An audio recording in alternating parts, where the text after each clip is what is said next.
a 2-1 over Dorado Gaming. Today, we have Conduit Esports. Well, at least we're going to start with Conduit Esports taking on Omega Gaming. And then later on, we have High Alert versus Literal Monkeys. I am Ferris. I'm joined by Chong on the desk. And Chong, you know a little bit about this Conduit team. So tell me what you're thinking about heading into this matchup between these two.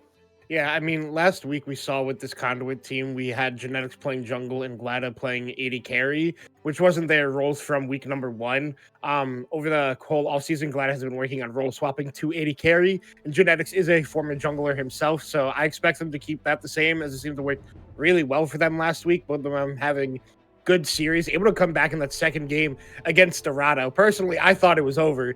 I stopped watching, and they came back and won that one. So was definitely quite surprising to see that one. But on the other side, we have Omega Gaming, who we've seen tried and true be a top team in this Premier League with that clean win last weekend. Despite the two DCs from week one of 45 hour-long games, they should be 2-0 right now, but they're sitting at 1-1 because they had to play 245 games. But I think this is a team to be feared, and I think this is our, the top two teams going up against each other right now, as Amumu is going to get locked in for the side of Omega. I think this is a strong jungle. This is the champion that Genetics got the game back on in game number 2 for the side of Conduit. And I know Caxi does like to play this champion. You know, it does everything you need.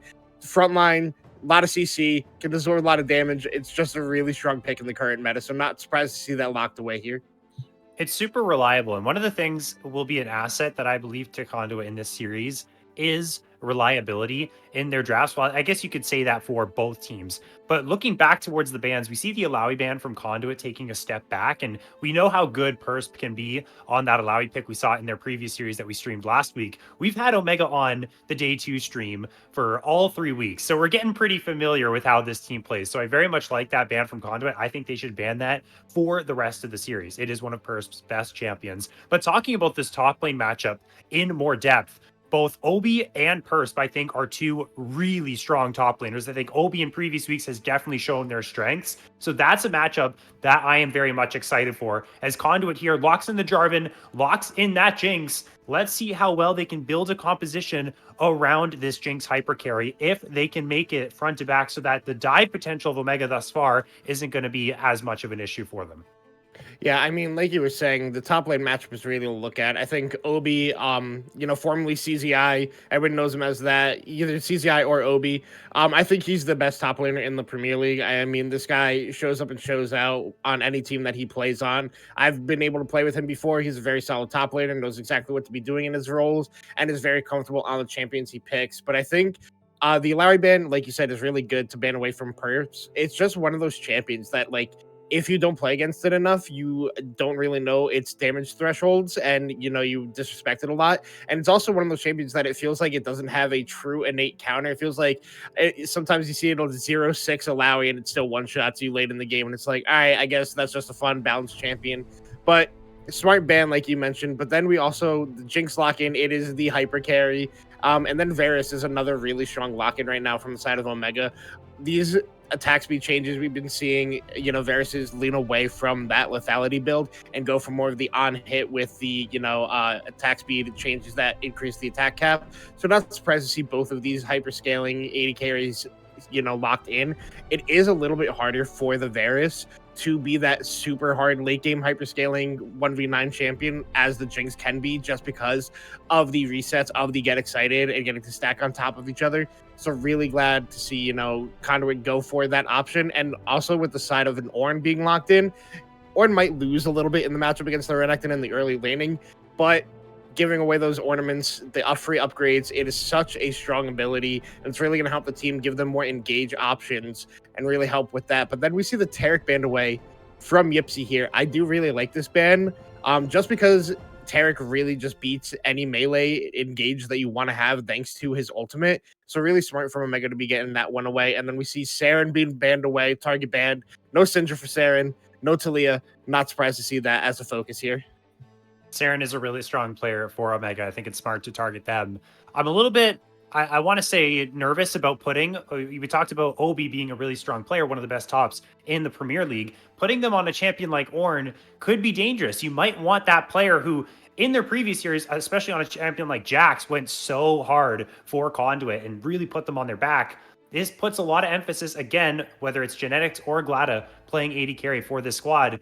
You're going to have to put those resources into that carry. Make sure that you can scale and get your Jinx to a spot where she can carry. Otherwise, it might be better to put Obi on something that can go toe-to-toe with Persp in the top lane. We have a Swain lock-in. Again, we've yet to see whether that could be a Swain support, a Swain mid. We're going to see what the support answer is here for Omega regardless. So going to get a little bit of an inkling as to what Conduit want to do. I'm going to say it is more likely to go into the hands of Darrison in the mid lane. I don't think Swain's support would make a whole lot of sense with the Jinx. But now we have the whole composition rounded out for Omega, and they've got themselves a pretty beefy front line, two pretty reliable carries. I think Madge is a whole lot better on champions that have a little bit of utility like the Varus with the Chains of Corruption. And so I think this composition for them, they've got Persp with a really nice bruiser in the Renekton. So far in game one, looks really good for them. Oh, I like this late Renata lock-in for the side of Conduit, just because we're going to be scaling super late in this game. Like, when you see an Aurelion Soul locked in, you know this game is going to be going long. But the issue with having a super beefy frontline, like you said, for the side of Omega, that is what Swain loves to have, because he can just sit there with his ultimate, that Demonic Ascension, up for so long, drain tanking and just not caring about how much damage they're going to put out. It's really going to be on Madge to be able to deal with the Risen on the Swain because of the Bladed stacks, being able to get that execute range. And also, if you hit the Bladed arrows, it will reduce the amount of healing that Swain is coming into him. But it can be really difficult to maneuver that when you have a Renata Glass ult and the Orin ult coming over top in a team fight. And the biggest issue I'm seeing right now with the Omega team comp is that Jarvan was locked in on the enemy side.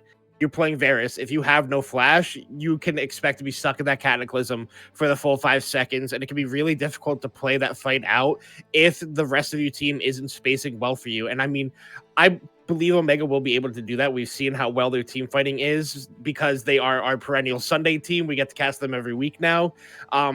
I believe that they'll be able to play this out, and I really do think it's going to be on whatever AD carry is able to get the golden flux from their team and be able to carry in the late game is how this one is going to end up going, either if it's Conduit or Omega. And talking about that bot lane matchup, we have Leona Varus, we have Jinx Renata Glass. I think Renata Glass is good in the sense that hostile takeover can be that disengage that you might want into heavy engaged champions like Leona and Amumu. But the 2v2 bot lane doesn't make a lot of sense. Renata is typically better with champions like Kalista, Draven, and Ashe, who are going to play super far forward. They're going to try and go crazy and win that 2v2 hard and dominate the lane phase. That's not really what Jinx wants to do, and not something that Jinx can do very effectively into Varus Leona. So Conduit could struggle in this lane phase, and I would actually, maybe you leave Persp to their own devices in the top side, win out against that Ornn, be that reliable side lane holder and team fight flanker in the later portions of the game. Get your jungler down here, get Caxi down here, try and punish this Jinx and snowball from there. Both teams have super heavy engage, and so the point you made about the AD carries, whichever one of them can actually avoid all this dive that is jumping down upon them, is going to be the one that's going to have more success. And that is going to be a big thing about these two teams, is the engage. So I'll ask you here, Chong, which of these two teams do you think has the better time getting onto the carries or maybe protecting their carries? Which ADC has it better here? I mean, Omega has the ability to get on top of the Jinx a lot easier, thanks to the Solar Flare, double Bandage Toss, Curse of the Sad Mummy, even the, I believe it's Starfall Ascension. That might be Pantheon ult, but the Aurelion Soul ult to be able to lock down this Jinx, while Conduit has more of a re-engage style comp with the, hostile takeover, the Orin Horn coming out to be able to get that secondary engage. So it's really going to be on Conduit to be able to try to absorb what Omega is trying to put out with their hard engage and then re-engage the fight on their terms. And like you said, you don't really imagine Renata being the support pairing with the Jinx, but if you're able to get that, that false life, the W on top of Jinx with a one get excited proc, you're going to have so much attack speed. She's just going to tear apart a team fight. But if Conduit wants to get on the right foot, it is just going to be on this Jarvan, like whether it's genetics or Glada, it's going to be they're basically the whole early game for the side of Conduit because Jinx wants to scale, Ornn wants to scale, Swain wants to scale, even Renata in a way wants to scale into this game. They want two items. It's really Jarvan who is that one item power spike champion and then falls off later in the game. So it's really going to be about jungle tempo in this game for the side of Conduit to get the game going in their favor, while Omega has the luxury of getting the farm up a little bit because their one item power spike champion is the Renekton, while the rest of them accelerate in the mid game to late game. So it really becomes of where the early game focus comes out from each team and how they're able to use that to their advantage. Two teams with insane scaling potential, ornaments on top of everything that Conduit has drafted will also be really good for them. Neutral objectives, 30 minutes. That's where we're going to see the strength of these teams shine. And it is going to very much come down to execution because they are so team fight oriented. It's Conduit Esports and Omega Gaming. Game number 1 is in spectator delay right now. We're going to go to a short break. And when we return, we'll be on the Rift to kick off this series.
We are on the Rift for game number 1 between Omega Gaming and Conduit Esports here in the BOL Premier League. And a reminder that both of these teams are both 1-1 in their series scores. So a win in this series would put them up into kind of that upper echelon of the standings here. These are the important games, Chong. These are the swing games where you want to be able to push ahead and kind of get to the head of the pack up with those top teams. You don't want to fall behind, even though it is still relatively early on into the season. And getting that first win here would definitely give your team a good amount of momentum heading into the next one. Best of threes, pretty short. Getting a win here would mean a whole lot. The minions are here and lane phase will begin. Yeah, and I've been looking over, the rune choices here. The only one that's really sticking out to me, or there's two. We have the Amumu going Aftershock this game. Most of the times we do see that Conqueror from them just to have that increased power in a team fight to put out a little bit more damage. But Aftershock makes sense if your whole focus is to just get in, get that CC down, and then be able to get out afterwards. But then the other one that is interesting is the Renata Glass Gypsy taking the Airy this time around. You can see Airy. A lot of times I've seen Guardian, and then you go towards this like tankier build with like Celestial Opposition, a Locket, and then like a Knight's Vow. So he might try to still go with that build, but he's just looking for the lane power out of the area compared to what the Guardian is of the more defensive option. So it's not a wrong choice. I see the point of it. You're double ranged into melee range, so you should always have the lane push and the prio. So Airy to get that extra poke makes a lot of sense here.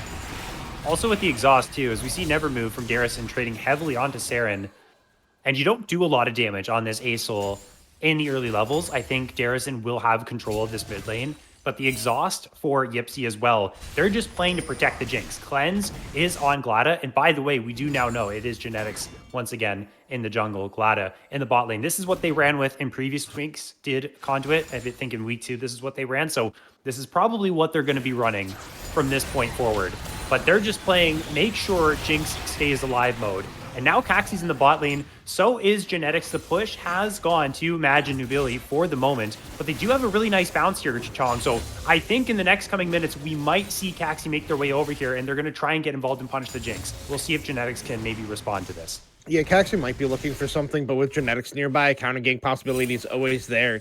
But the big thing is that since the Risen hasn't taken TP this game, he did choose to go with that Ghost to be able to have that sticking power. He really does have to get this priority over Saren that he has, but never mind, we got the Enrage. They're great onto Yipsy. Here is Caxie. There's the bandage toss, first blood. They drew it up nicely. They knew they were going to crash that wave and bounce it, and they played it out perfectly, and they get themselves first blood.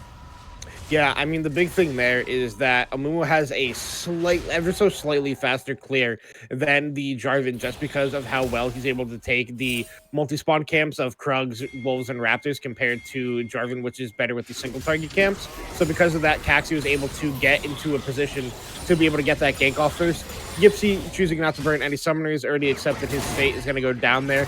But the big thing is, sadly, the kill does go over to Maj, who's also up about 12 CS now. If all this is picked up, it's going to end up being 9. So hopefully, we're going to be able to see this start to reset here on the side of Conduit. But, Genetics was trying to be there for the gank, not able to get it off, gets the scuttle, gets out. But like I was saying, Dresden really, since has no TP, is going to have to just have full control over this wave at all times, because if he takes a bad reset, Saren gets so much priority on the map thanks to just Aurelion Sol being the champion that he is with the ability to fly from lane to lane. So it's really on Derizen to, manage their mana well and also just wave control as a whole to be able to get proper resets off and not lose too much since they didn't take TP.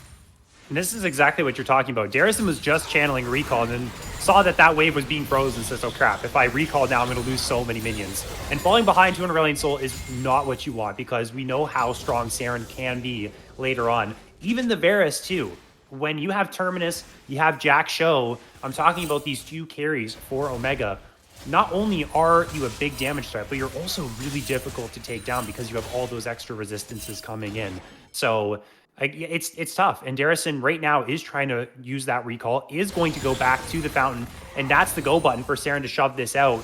Needs to get the wave in, is going to be successful, hits level 6. Genetics and Yipsy are here on a timing, but I mean, the grubs are spawning in, but there's really no chance of them catching onto that Asol. Yeah, the big thing is Saren got a really good ward of the entrance from Raptors into the river there, so he already knew that Yipsy was there, and then that Genetics walked into the bush, so knew he had the time to be able to push out that wave, and now the Dragon is going to be started up here by Omega, and I was a little questioning Yipsy's roam there, because I thought it was really dangerous for him to leave Glada, who's already down so much CS, to just farm under his turret with the just dive potential that a Leona Varus has. I thought it was definitely a risky choice. They're going to get grubs for it. Glada doesn't get punished for it, but it doesn't help the lane power that is going on right now. Glada's down almost 20 CS at this point in the game, and that is not what you want to be having when you draft this Jinx. And now they're going to look to set up this dive with Taxi. I'm not sure if he hits level 6 off of this Grump, but this is really scary for Glada now that Taxi's here with level 6. I feel like they should definitely go for this. It's really weird that Madge didn't hard shove this wave. This is a big mistake from Omega. They had the timing to go for the dive. They just didn't pull the trigger. They have level 6, and Glada has cleanse, but if Glada's by themselves, now Yipsy's here. But if it was Madge to hard shove that wave, even if Amumu's not level 5 or level 6, that's definitely a kill. 100% 3 versus 1, the Jinx by herself. So a missed opportunity for Omega, and I agree with you. Yipsy has to be very careful if that's going to happen again, where they are going to roam up for those grubs, because Jinx is not a champion that can function by themselves, especially not into the overwhelming amount of crowd control that's there. But you know what? They got away with it. So Conduit, they're going to be fine for the moment. Yes, Glada is still down a whole lot. And they're actually still sitting around here. Caxi is still here trying to fish for something. Yeah, and I do agree with you that, you know, they do have to be able to help Glada, and Madge definitely misplayed it. Oh, never mind. They're going now. Gonna die here. Yeah, step too far forward. That's another one going to Madge. And they are really pressuring this bot side, Chong. Omega knew the assignment heading into this game. Yeah, I think Glada's just going to have to drop a whole nother wave here and not get dove at this point. Never mind, just does get dove. They're dead. Yeah, not a single summoner being used on the bot side here. Looks like Chains of Corruption did go out. I think that was onto the kill on Yipsy, and then I think Curse of the Sad Mummy dropped on the kill onto Glada. But I think the biggest thing here is just that because Yipsy made that roam, Glada's just kind of out of this game right now until Conduit forces gold into him. I mean, they got the early grub. That's probably what they wanted to do, just trade on those neutral objectives. But I kind of feel like they made the wrong choice on what neutral objective to go for, just because you need this Jinx to be in this game. We're down almost 30 CS now, and that's a 3-0 Varus who already has bought a full Blade of the Rune King at 8 minutes into this game.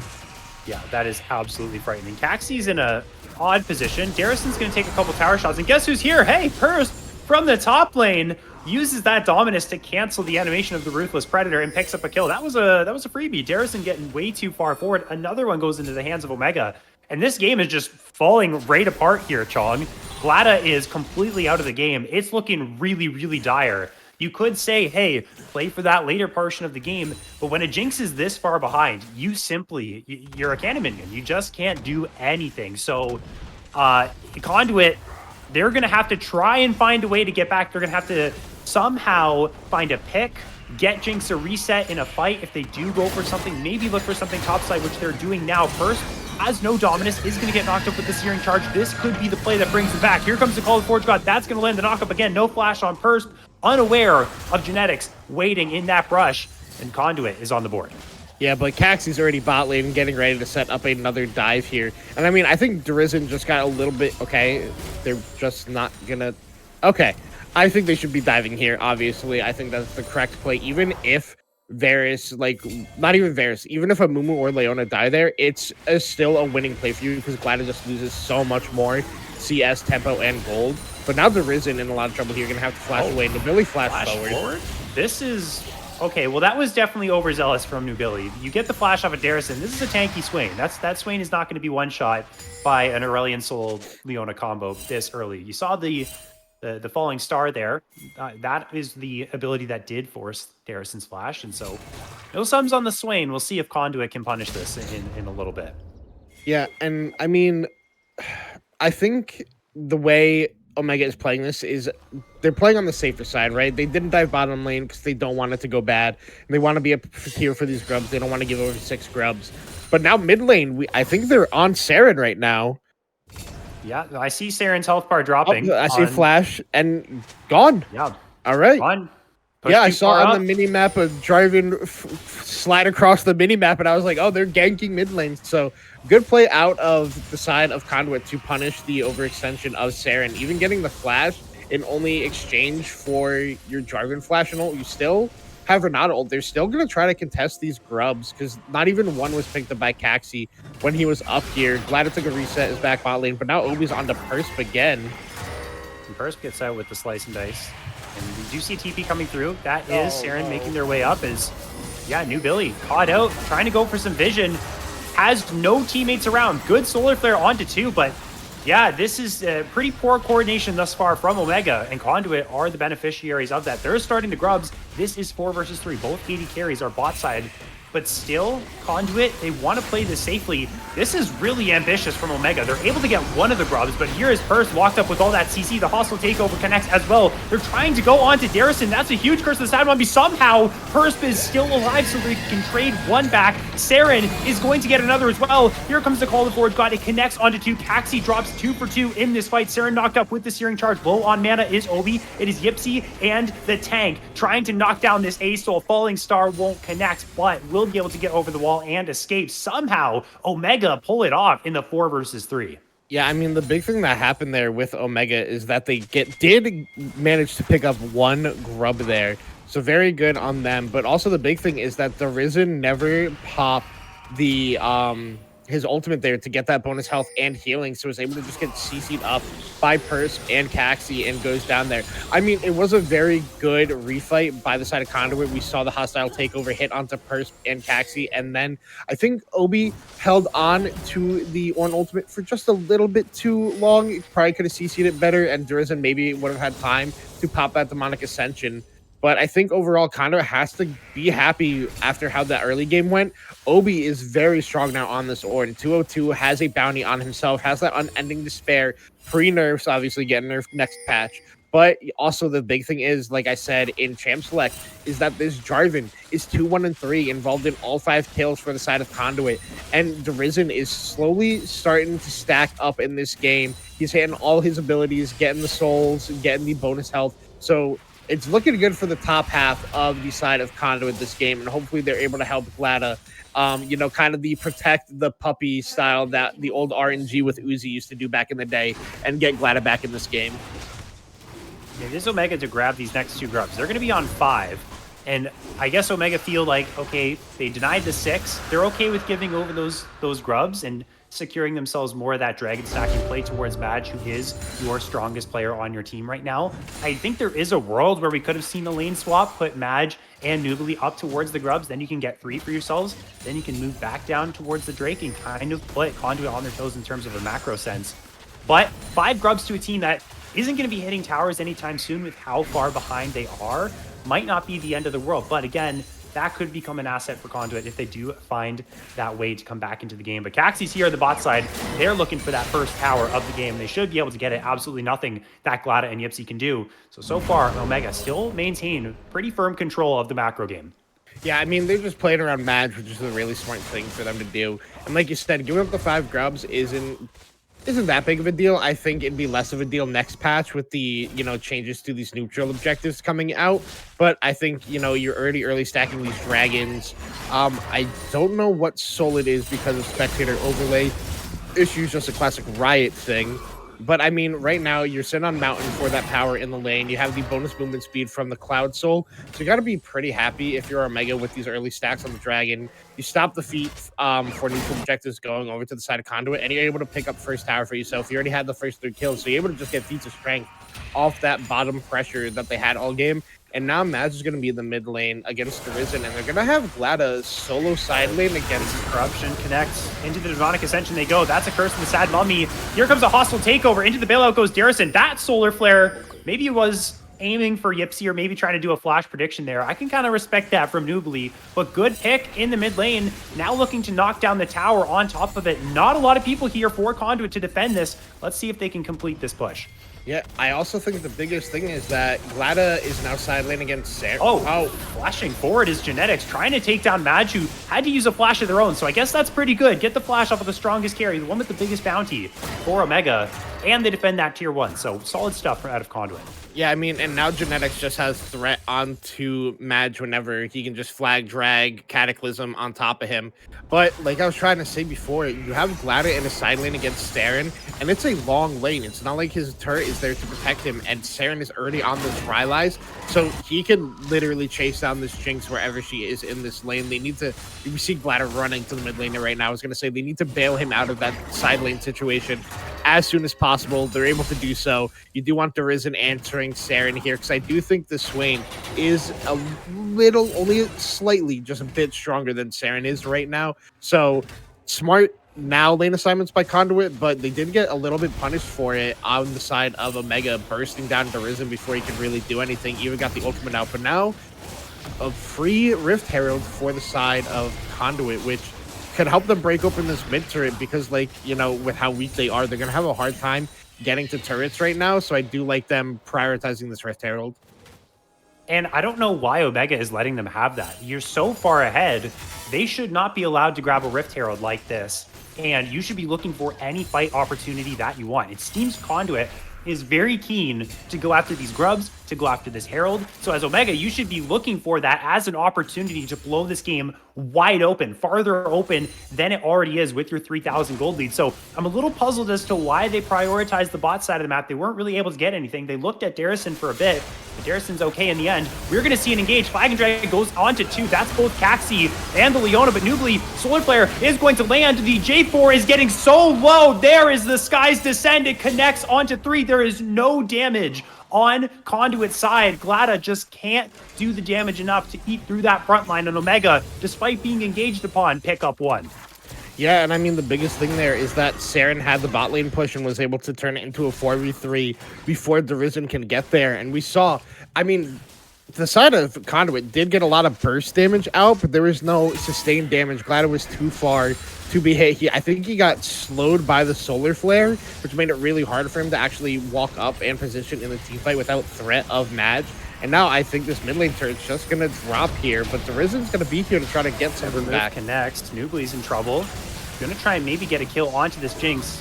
Is going to sacrifice themselves for their AD carry, and they do give over the kill to Glada. So good guys on the side of Conduit, making sure that you can get a little bit of gold on your Jinx at the very least. It's not all but over. She is very famished, but a couple more kills like that might bring you back into it. And now they're using this time to summon the Herald and look to knock down this first turret. Yeah, and I think another big thing to note here is that since the Risen doesn't have TP in these side lanes, like I was saying in the early game, they have to have such good management over their waves to be able to be involved in these plays, while Saren has the TP, can just kind of cheat the macro game and like have a bad wave state and be able to TP away to help his team. While it kind of needs to be ideal for Conduit to get Risen to the side of the map that they want to be fighting on. Luckily, since bot lane has the neutral objective, him being bot is fine. But once this Otacon and this Baron spawn on the top side, it's going to be Obi who's going to probably have to match Saren in these side lanes to be able to TP, and Risen going to have to be always on the side with a neutral objective. But we see a little bit of scrapping top lane, but it also looks like bot lane we're getting ready for a big scrap down here around the Dragon.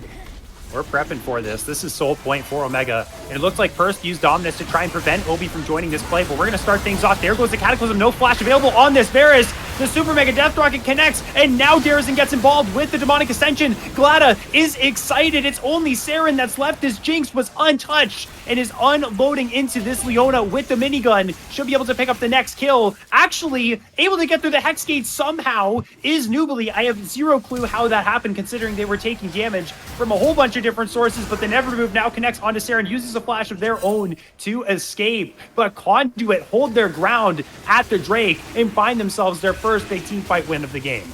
I saw Glada cancel following through the Hex Gate. He should have just taken that and killed Nubly on the other side of the Dragon Pit, but chooses not to. I mean, Genetics went in and got basically deleted, but he got 2 crucial members in the middle of that Cataclysm, and they were not able to do anything. Risen just got to basically sit there in Demonic Ascension and do as much as he wanted against them, and really good play out of Conduit, you know, getting a Hextech Dragon for themselves, so they're able to stack 4 of these up and turn it into a soul. That is so good for them. But I mean, with how strong the Omega early game is, like you said, they were kind of just giving a lot of stuff over to the side of Conduit for free early in this game when they probably shouldn't have. And now we're in a state where Conduit is basically back in this game and is going to be looking to scrap whenever they get the chance because they know they're strong. Like, yes, Glada is a little bit weaker than Madge is at this point, but Glada's been doing a good job with positioning these team fights. Speaking of team fights, James of Corruption did go wide. Genetics wants to jump on in. That's a huge hostile takeover, though. That's run in onto 4. Solar Flares onto lots of people as well. Madge trying to flash away from Genetics, is able to win that 1 versus 1, but excited once again is Glada. Untouched in this back line is the Jinx. The slice and dice for Purse will get them over the wall, but the zap blind will find that kill. Glada gets another, and Conduit once again find their fight win, despite this time Omega being the ones who initiated it, and it's all starting to fall apart for them here at the 21-minute mark. I mean, the big thing in that team fight was on the backside. Genetics was basically 1v1ing Madge and auto attack away from getting the solo kill on this Fed 80 carry. I mean, such a well-played fight from Conduit. Yipsy buying so much time with the locket, with the hostile takeover for the rest of the team to get there. And the biggest thing is Glada was untouched, picks up 2 kills there. Look at how strong this Jinx is going to be on this recall. I believe he should have IE now on this recall, and he's going to be basically on pace with Madge now, despite how the early game went for them. I mean, caps off to Conduit to be able to be fighting the way they are in this one after how hard the early game was for them. But they're finding the fights that they want on their terms, even if it looks bad to start. The re-engage comp that Conduit has is showing wonders here. They knew how to play into the Jinx to start the game off, and they got the first part of what they wanted, which was put her behind.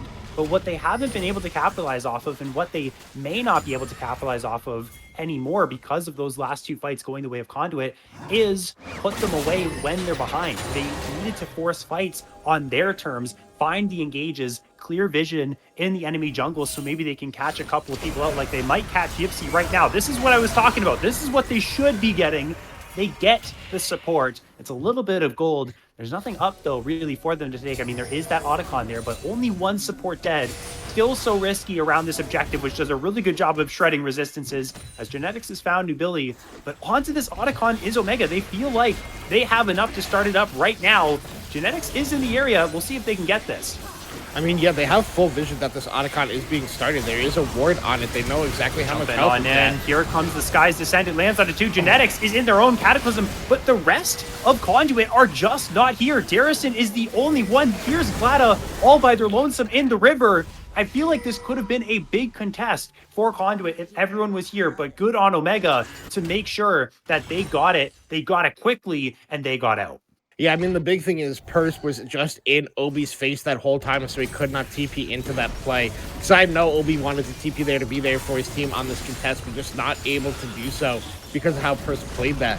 So really well played, like you said, from the side of Omega. But I want to shout out Obi real quick here, being a real OG Ornn top laner. The first ornament that he gives out is to his support of all roles, upgrading that locket before upgrading anything else. Let's be fair, there was probably nothing else anybody on the team wanted to get upgraded at that point, so he's got to get the gold somewhere. So Yipsy is the lucky receiver of that one. And I mean, it's not like the locket is a bad upgrade, it's just not the best like gold efficient support ones where like that's where like the ardent sensors and the likes come out. But still, really good upgrade, really starting to come online for Conduit, but they could be in a lot of danger here around this next Drake in 40 seconds thanks to that Otacon False Life. Even with the nerfs, you know, the 15-second withdrawal, it's still a really strong buff. If I'm Omega, I might even be thinking about forcing a Baron, but they're going to jump right onto Caxi. False Lives are in effect, so Omega should be primed and ready to try and take this fight, but they don't actually have Curse of the Sapphire. I think is it on cooldown? I can't quite see from this angle. It's very close if it's still on cooldown. I think it's very close cooldown. I think it's just a weird visual bug kind of thing, but now Saren could be in trouble here. Genetics looking to chase him down. Not going to go for it. But the biggest issue right now with the side of Omega is we talked about these tanks that they have, right? The Leona and the Amumu. But because Caxi went with the first item, never mind, hold Well, that they're thought. jumping onto Nubly, but this is just the support. Genetics is very trigger happy with these flag and drags, but the good thing for Conduit is they've retaken control of the river. The question is, can they maintain this control? Can they get some vision down, or will Omega retake once again and set themselves up to try and get onto Soul Point? Sky's Descent is available for Saren. Jumping on in is Nubili. Look how big that ultimate is. The Curse of the Sad Mummy goes down as well. It's only Yipsy who has dropped, so it's just the support from Conduit. They're trying to keep the play going. Garrison's walking forward, but Madge just sends him straight to the death realm with that piercing arrow. Gone is the Swain, gone is the Renata Glass, and it's Hextech Dragon time for Omega Gaming.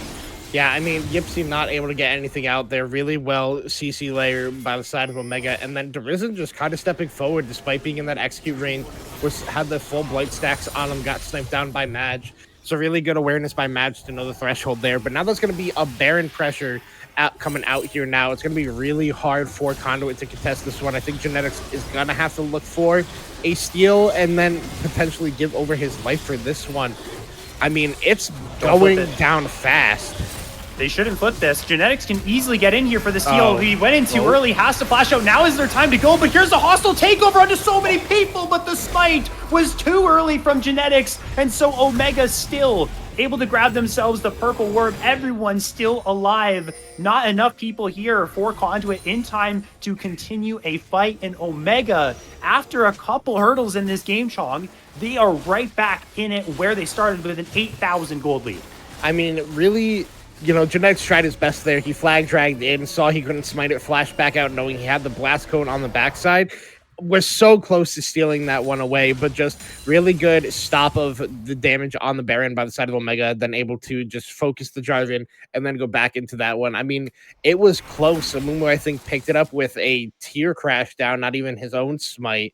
But, I mean, yeah, like we said, another 8K gold lead here for the side of Omega. And, I mean, it's a little rough right now. I mean, the side of Conduit really has no front line if Obi isn't grouped up with the team, and Perspez is doing a great job of stopping that, as I see Perps fighting Obi right now. The Perps just, he's mad at Obi, bro. Obi steps up to him, he's like, man, you know what?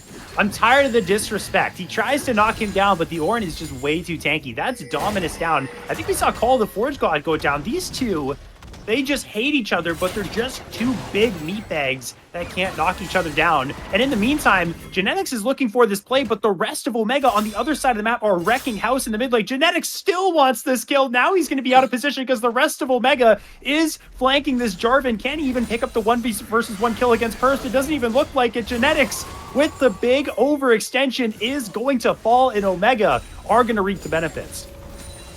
Yeah, I think a little bit of red in the eyes there out of Genetics, just focused solely on that kill, while Obi backed off, was like, hey, there's a wave here, and we know the rest of the team is on rotate. So now it's going to be a 4v5. They're looking for the dive. Nubly goes in, the tower goes down, Super Mega Death Rocket is channeling. First goes into the Dominus for a little bit of extra HP, but the flash, hostile takeover from Yipsy is absolutely massive. Can Omega still clutch out this fight? It looks like they can. Into the bailout goes Yipsy, and Glada evaporates in front of our eyes. The damage from Madge is incredible. Omega said it's game time, or they called game, and the Nexus towers are next to fall. Genetics is back, but there's no one around him. You can maybe take down Purse, or you might not. 1 HP lives the Crocodile. Nexus is open. Skies descend to finish it off, and Omega Gaming, they take game one in a pretty emphatic fashion. Yeah, I mean, really strong early game, weak mid game, really strong late game. It's kind of the story of the comp that they have drafted. It's really has a kind of mid-game dip where they rescale back into the late game with the Varus and the Aurelion Soul. So played around it well. Conduit had a few avenues to get back in this game. We thought they had a chance, but then two team fights go down. The focus onto the Renata Glass made it so hard for Conduit to really get anything going. And the biggest thing is that most of those fights were 4v5. I feel like Obi and Purse were just up on the side lane, smacking each other around most of this game, never really with the team. So the side of 4 really stronger for the side of Omega, and able to turn it into a win for their team. A statement game for Madge. Going into this series, I didn't see Madge as so much of that hyper carry player or Omega. I saw a lot of I saw a lot of good stuff from Caxi and even Saren as well. But Madge has really stepped up. 37,000 damage for Omega, showing that they are a big player on this team. And Omega has a lot of avenues they can play through for who can take over games. On the other side, I said I didn't like it as much that Obi was on this Ornn pick, this weak side pick. Like you said, Chong, really good observation. Obi wasn't really able to get involved a whole lot in this game, barring the 2 team fights that they did win, able to tank for Glada. But the Jinx fell so far behind. Couple picks went through. And once the Jinx is down, they really just wasn't a whole lot that the rest of the team could do. A lot of their damage concentrated on this Jinx pick. The damage from a J4 with Eclipse and Sundered Sky simply not going to cut it. And Darrison building that kind of mixed damage build, the Rylai's very low on ability power, Winter for that HP. They had to put all their eggs in the Jinx basket. And in the end, it really just didn't work out for them. And Omega, they walk away with that game 1 win, although we did see glimpses of hope there for Conduit side. So potential 3-game series coming our way. But game 1 was pretty exciting. It was pretty fast paced. It didn't go the full distance like many of the games in Blue Water Premier did thus far. So we'll see how the next game ends up going. We're going to cut to a break. And when we return, game 2 is on the horizon. Don't go anywhere. We will see the continuation of this series after this.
Welcome back to the BOL Premier League. Omega Gaming with a 1-0 lead over Conduit Esports. In this best of three, we have swapped sides for this game. Conduit, they had a really rough early game. They picked a Jinx composition where Jinx just didn't get ahead. They had a couple fights that went their way, but Omega was quick to retake that control. And I think the blueprint for Omega in that game was fantastic. Persps Alawi is once again going to be banned away from Conduit, but get Persp on a strong character, a strong top laner. Even though Persp wasn't really that active in that game, you get Madge on a reliable carry, like maybe something like an Ashe that can do damage, set up for the squad, Caxi on some setup. You play very standard League of Legends. That's what Omega's good at. They might be able to 2-0 here. But on the other side for Conduit, what do you think needs to change for them this time here, Chong? I think just a more diverse game plan. I think Yipsy on engage supports is way better than Yipsy on enchanters. I've known this guy for a little while. I played against him a lot. And we talked sometimes about like champions and how we feel on them. Mostly Thresh. That's like what his main is. But I think he's a really strong engage player, and like enchanters where he's lacking, where like, you know, some players are the opposite, where they're really strong on these enchanters type champions, and then the engage ones they're less like comfortable with. It makes sense because of how different their play style is. So I would like to see Yipsy on more of an engage option, and maybe instead of putting Obi on one of these tanks top lane, give him a set, give him a Jax, give him an Aatrox or a Darius, one of those champions that I know him for, and let him go crazy up in the top lane. But looking at the bans, everything for Conduit makes sense. Omega, you know, I 2 bans away from Derizen, and then the Elise ban. That isn't for Elise support. That's for Genetics playing Elise jungle, which he did in week 1 last week and absolutely popped off on that champion. So showing the respects for the old man, banning that away from him, not letting him get that one, which turns into a Victor B1 for the side of Conduit. I mean, Victor, I think, is not as strong as he was a few patches ago when they like first kind of soft reworked him in a weird way with the visual update and, you know, the ultimate reset of picking up kills and expanding the area of it. So I think he's still strong, just not as strong as he used to be. And that's a Kane locked That is in a Kane. here for Genetics. I was not expecting a Kane lock in here. No, neither was I. I wouldn't have expected something like this. And Kane is a champion that kind of makes the entire game revolve around them, similar to a Kindred pick. And it's going up against the Skarner. And Skarner is nerfed on 15.3, but is still really, really strong and something that Caxi can do a fantastic job on. This Seraphine could be going into the bot lane for Madge, so we might be seeing a top side mid lane focused game for Omega. Again, still a lot of options there, but we've got setup on the side of Conduit now with the Ashe locked in for Genetics on this Ashe. Genetics was in the jungle for Glada on the Ashe, rather. And it's going to be, I mean, it's a little bit all over the place again. They kind of have a mage. They got a Kane that's going to be running all over the place, maybe in the enemy's jungle, looking for invades, looking to shut them down. The team from Omega right now, especially with the Zione locked in, Encore, you have Fate sealed, you have reliability in the front line. It's just looking a little bit more sound here, Chong, from Omega once again on this first 3 picks. Yeah, I mean, I didn't know Saren played the Yone. If he does, definitely a surprising pick for me. But just looking at the Conduit draft, it makes me think that like Genetics and Gladys switched roles, and I didn't know about it because Genetics is a former AD carry main, is a big Ashe player, and Glad I've known to play like these more aggressive junglers. Maybe they did. Maybe we'll have to wait until Champ Select to find out. We get a Braum hover and then a potential ban here for the side of Conduit, but I'm not sure what that ban was for the side of Omega. I'll wait for production to get in my ear and tell me that one. But Braum is banned away. Nautilus then banned away from Yipsy. So banning some of these engage options, it looks like, to pair up with this Ashe, just not letting them have a full CC powerful bot lane combination. I mean, it makes sense. The engage is going to have to come from now top and support for the side of Conduit with the Kane being locked in. I'm expecting the red Kane. I do not expect to see an assassin Kane this game. So Poppy hovered and banned away here. So I'm curious what the decision is here for Omega. They can go a lot of ways. They have the flex option of Seraphine going into 3 roles. You only can go into 2. So really, this is going to kind of determine the way that their draft is going to go. I'm really confused about the Braum ban, since Braum does work really well with Ashe, and I don't really see a world. No, we're not doing this, are we? Sona, Seraphine together. I was actually, Chong, I was really excited for this composition from Omega. I don't like the double enchanter. There's not a lot of damage. I mean, you know what? They're probably going to end up running Mage with a heavy damage Seraphine build. So, in that sense, that's actually probably okay. And if they do get a strong bruiser here for Persp, then you know what? I can actually kind of see this comp working. Ashe isn't necessarily the most aggressive, so you might be able to get away with Sona and Seraphine. But we'll see. And the Mord blind pick is a little bit odd as well, because Mordekaiser is typically more so your counter pick. We'll see what Purse is going to bring into that one.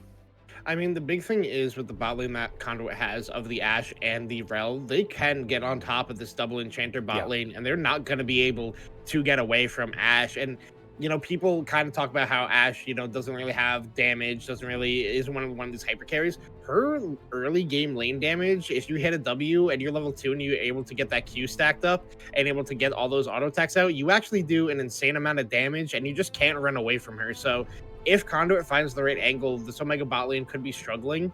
But I mean, this Omega comp will not die, is one thing we will know if they get into a full 5v5 team fight, thanks to the Seraphine and the Sona. And I'm a Sona enjoyer myself, but it can be really hard to play that champion sometimes. If you take one wrong step and you die, it kind of just feels like that the whole game is over from that point. So really curious to see how New Billy is going to play this one out. But I think overall, I'm going to have to favor the Omega draft. It's so weird because both of these drafts are kind of limited in CC in a way where, like, yes, Omega has a lot of CC buttons, but if they miss the skill shot, it just does nothing. While Conduit is just, you have an Ashe ult and a Rel engage. So definitely really hard to play out for both teams. But if Omega gets it going, it's going to be hard for Conduit to play the game. It looks like a really rough game for Kane. I'm going to be completely honest. You're running into a potential encore. You're running into the crescendo, and you're running into a Skarner as well, who has a whole plethora of CC. Darius and Yone have no problem with you being in melee range. A lot of this game for Conduit rides on this Kane getting strong. Otherwise, the damage is minimal. You have double AP solo laners. Skarner is going to have no problem building that magic resist. The same can be said for this Darius as well. A force of nature could be insane. And, Ashe isn't your premier DPS carry. So I'm really worried if this Kane falls behind for Conduit that they are definitely going to struggle in this game to find the damage to eat through this front line. That's exactly what you were talking about here, Chong. What do you think the game plan is? Let's talk more specifically about this Kane. Let's dive into the Kane sort of psyche here. What has to be done in terms of lane states, in terms of, are we invading on this Kane? How do we get ahead, and how do we start to get into a position to kind of run over the game like Kane players like to do? I mean, the biggest thing that you have to do as Kane player is you have to be able to sacrifice some of your HP to get these early marks, even if it's just running into a lane once you hit level 3, getting a Q across, and then just running down to the other side of the map. I think with the Conduit draft, because they have a Rel, because they have an Ashe, they could try to get an invade onto these Raptors, because Kane takes Raptors so quick thanks to his Q, able to just double dash through them, take all of them, and then continue counter jungling, or even go back to his jungle if he wants to. Could look to get the tempo play there, but I know a lot of teams don't like invades and like to play it safe, so it's really going to be on genetics to power clear on this Kane and then just look for odd angles. It's kind of similar to Zac, where you can get these weird angles to get into lanes and then be able to farm up your passive fast enough. And like, if you're not hitting transform, I think it's by like, people say like 11 minutes, 10 minutes as a Kane, you're kind of behind pace to be a real champion, because Gray Kane doesn't exist. You got to be Blue Kane, you got to be Red Kane. Gray Kane isn't strong enough to actually do anything in the game, so it's going to be hard for Conduit like we saw in game number 1, but they have the options to do it. It just depends if they're able to execute on them.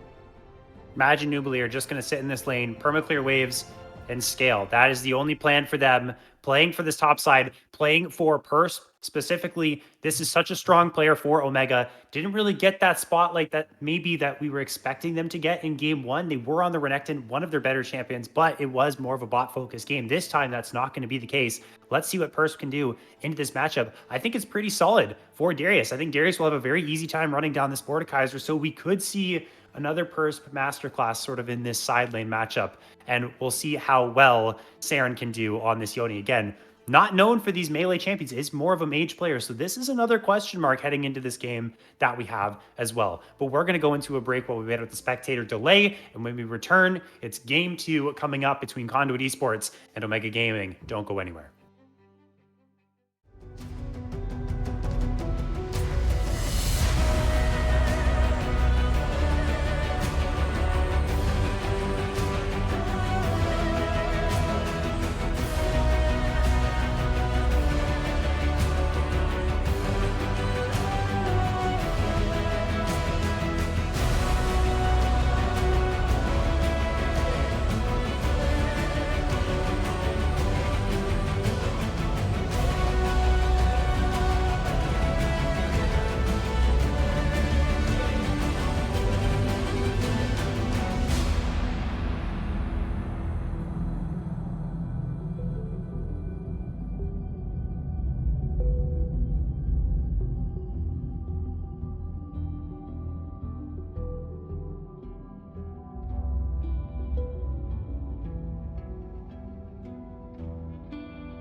Onto the Rift for game number 2, Omega Gaming, Conduit Esports.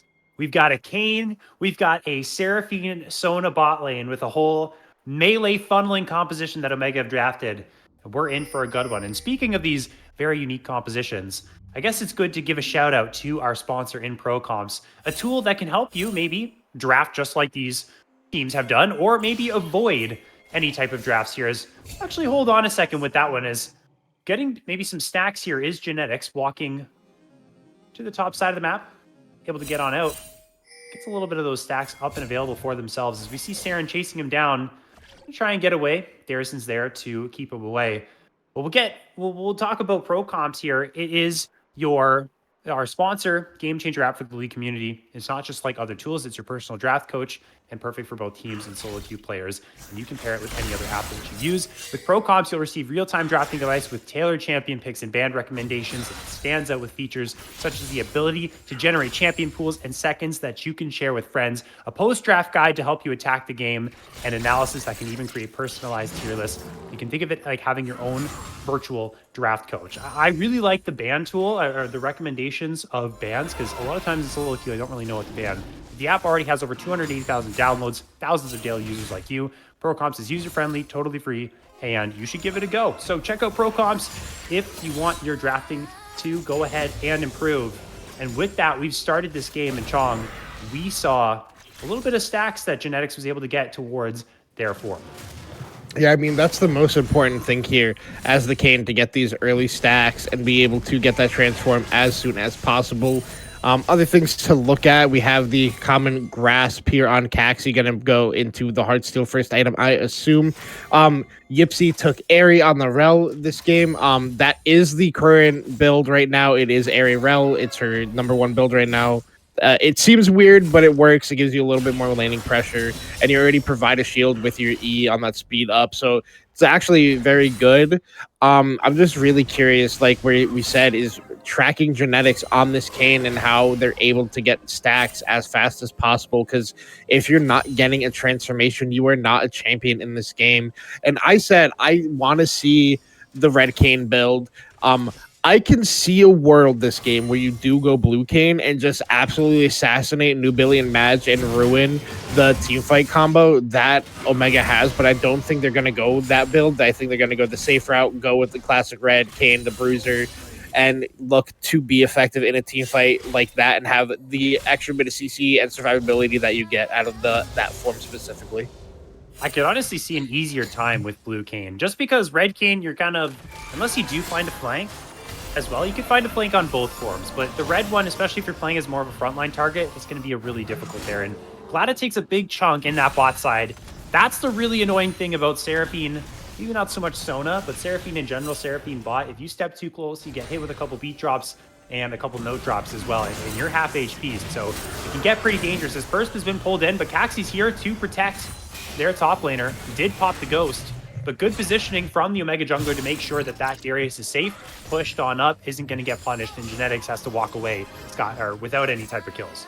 Hey, I mean, we got a summoning spell and we got orbs. That's the biggest thing that you want there out of Genetics. And Obi is, yes, pushed in on the tower, but able to pick up most of this farm. Saren taking a good chunk of damage here against Darius.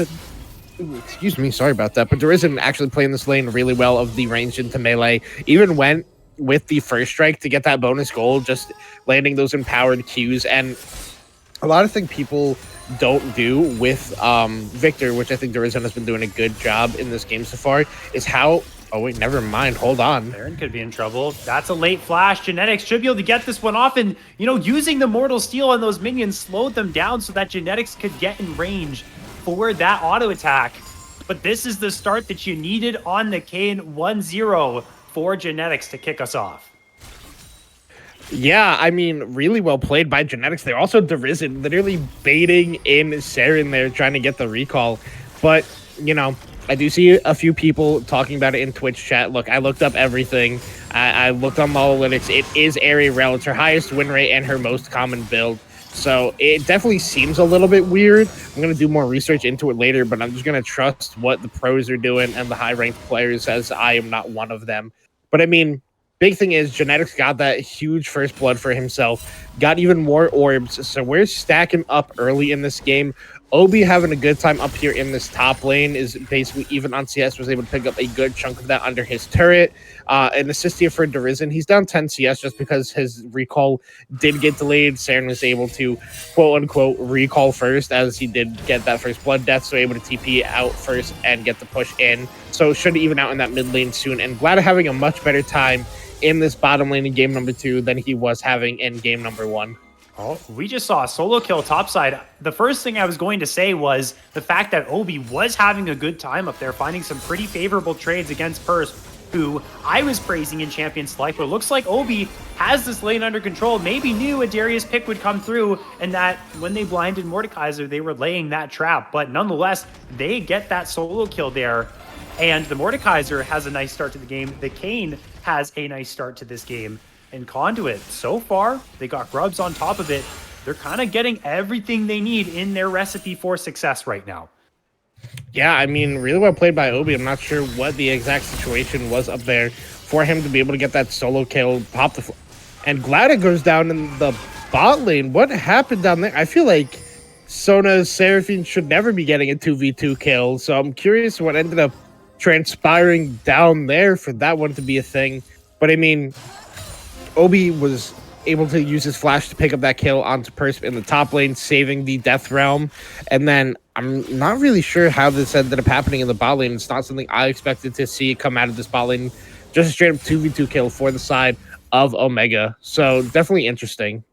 Yeah, it was probably a double beat drop into the beatdown. I mean, it was a double beatdown. You are correct. Was a beatdown. Saren's looking for the solo kill. The Soul Unbound, not quite enough damage to knock down Darrison. But once Yone gets to this level 6 mark, Fate Sealed is unlocked.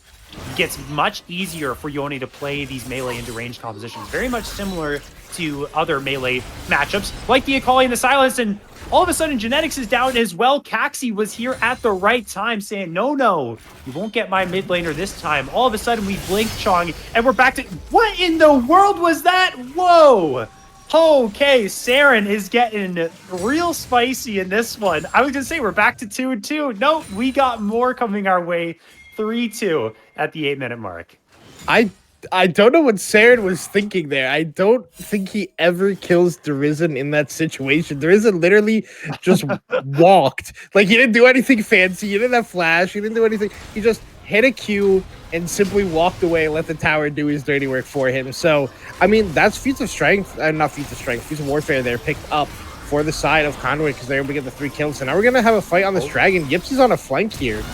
Ishtal's impact was canceled by the gravity field. Huge engage from Yipsy. Is the follow-up going to be enough, though? They're jumping down onto the Soda. Huge encore, though, is massive for Omega. The question is it enough? Saren does not have the Fate Shield. Able to get away is Genetics on the other side of the fight. Double beat drop is going to land onto Gladys. Saren gets the Mortal Steel, trying to stack things up. Caxi doing a great work in the backline as well, but not quite good enough. Able to flash over the wall to escape. Madge and Caxi are both 1 HP. So close. Absolute pandemonium in the river, but we get 2 kills going over to Mega, and they win that one out 2-1.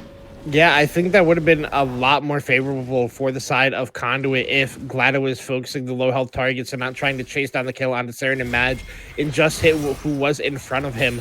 But I mean, if Madge didn't hit that massive ultimate over the top, the encore, I think that would have been so much worse for the side of Omega.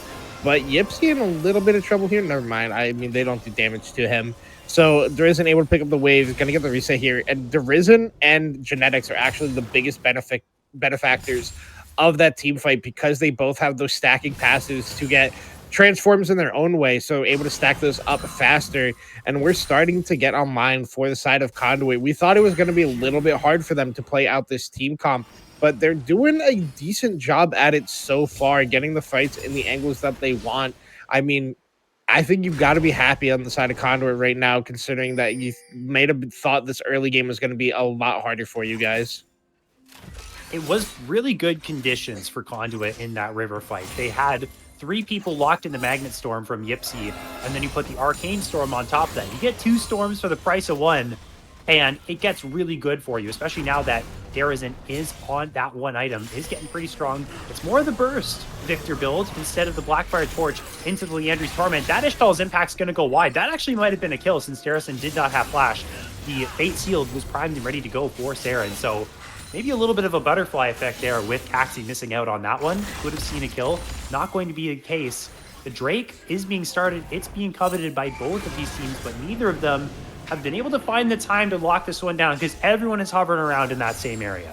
Yeah, I mean, we were Tokyo drifting up in that mid lane and missed the grab onto Darizen. And at some point, did Purse solo kill Obi up in the top lane? Because they're both 1-1 now. And I'm not sure what else that would have happened. I mean, I feel so bad for these two guys. They're just literally up there smacking each other around. And we're talking about everything else, the classic top lane situation. But this dragon is getting low. And they're looking to fight for it as Conduit. Gypsy wants an engage. Taxi wants to find Genetics and actually gets him with the Impale plus the beat drop. They're locking down this game, but he goes into the Umbral Trespass plus the Flash to get their way out. But now they're sitting at 1/3 HP here. It's very dangerous to continue. I see a Fate Sealed angle potentially for Saren. Ishtal's Impact not going to find anyone. The Fate Sealed is going to connect onto the Rel. The CC follows it up. Now Glada is in the middle of nowhere all the way, and Narnia, no friends to help them out. They will fall. Saren on the top side of the map is 1 versus 1ing Darizen. Not even remotely close to falling. So it's Omega 2-0. It was the Kane dropping so low to start the fight that really meant that Omega was going to start to take things over, as Saren could potentially find Genetics waiting inside that brush. Doesn't look like he's going to phase check that, and this should be Mountain Drake going to Omega.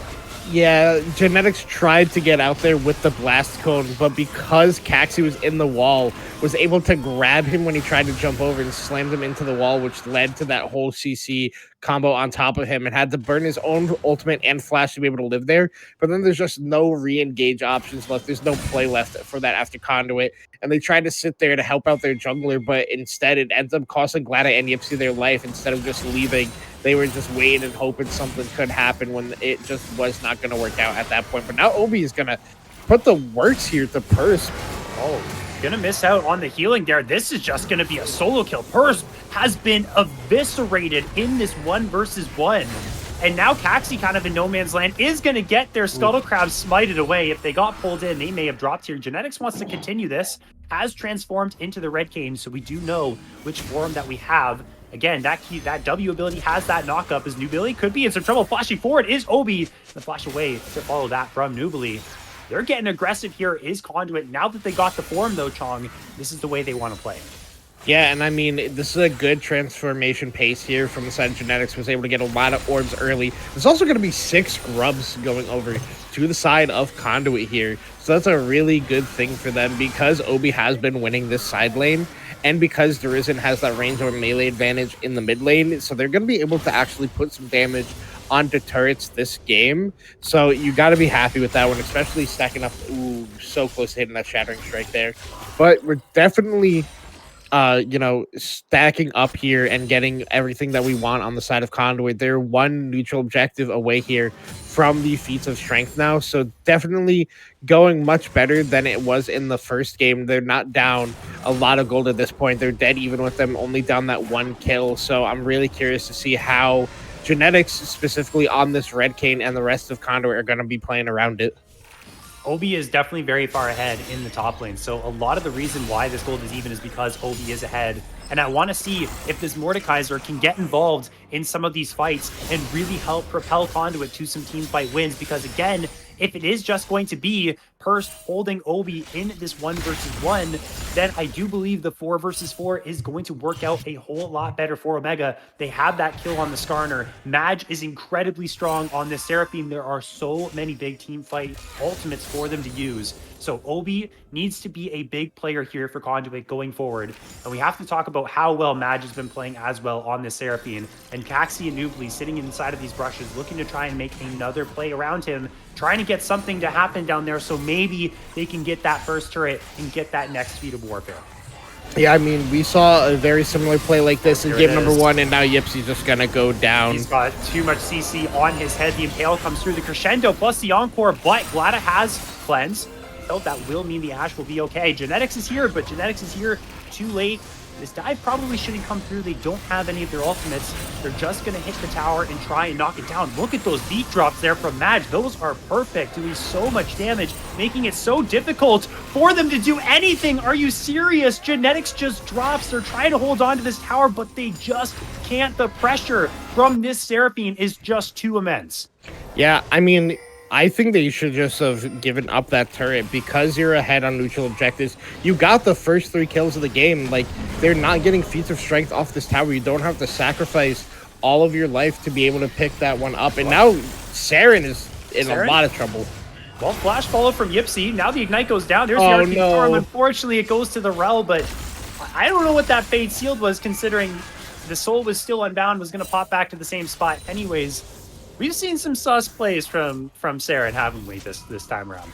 Yeah, I mean, Saren was confident when I said I didn't know he played this champion to send me a screenshot of their ranked success on this champion, and it just does not seem to be going that way. But, I mean, I've seen the 0-4 Yone carry games before, so maybe he'll be able to turn it on in the later half of this game. But, I mean, like you said, shout out Madge on the Seraphine, putting in work on this champion. We thought, you know, we were like, where's the damage going to be coming from this draft, from the side of Omega? And the answer is Madge. Madge is once again going to be the carrier for this team. And then something I was not expecting is the Blood Song here from Nubili. I was expecting to see the Dreammaker, but looking to get that bonus damage here for his team just because of how specific their damage is. It requires you to be able to land all those skill shots. And the burst potential has been massive for Omega as well. So getting that extra bit of damage onto those targets you're trying to lock down can be very valuable.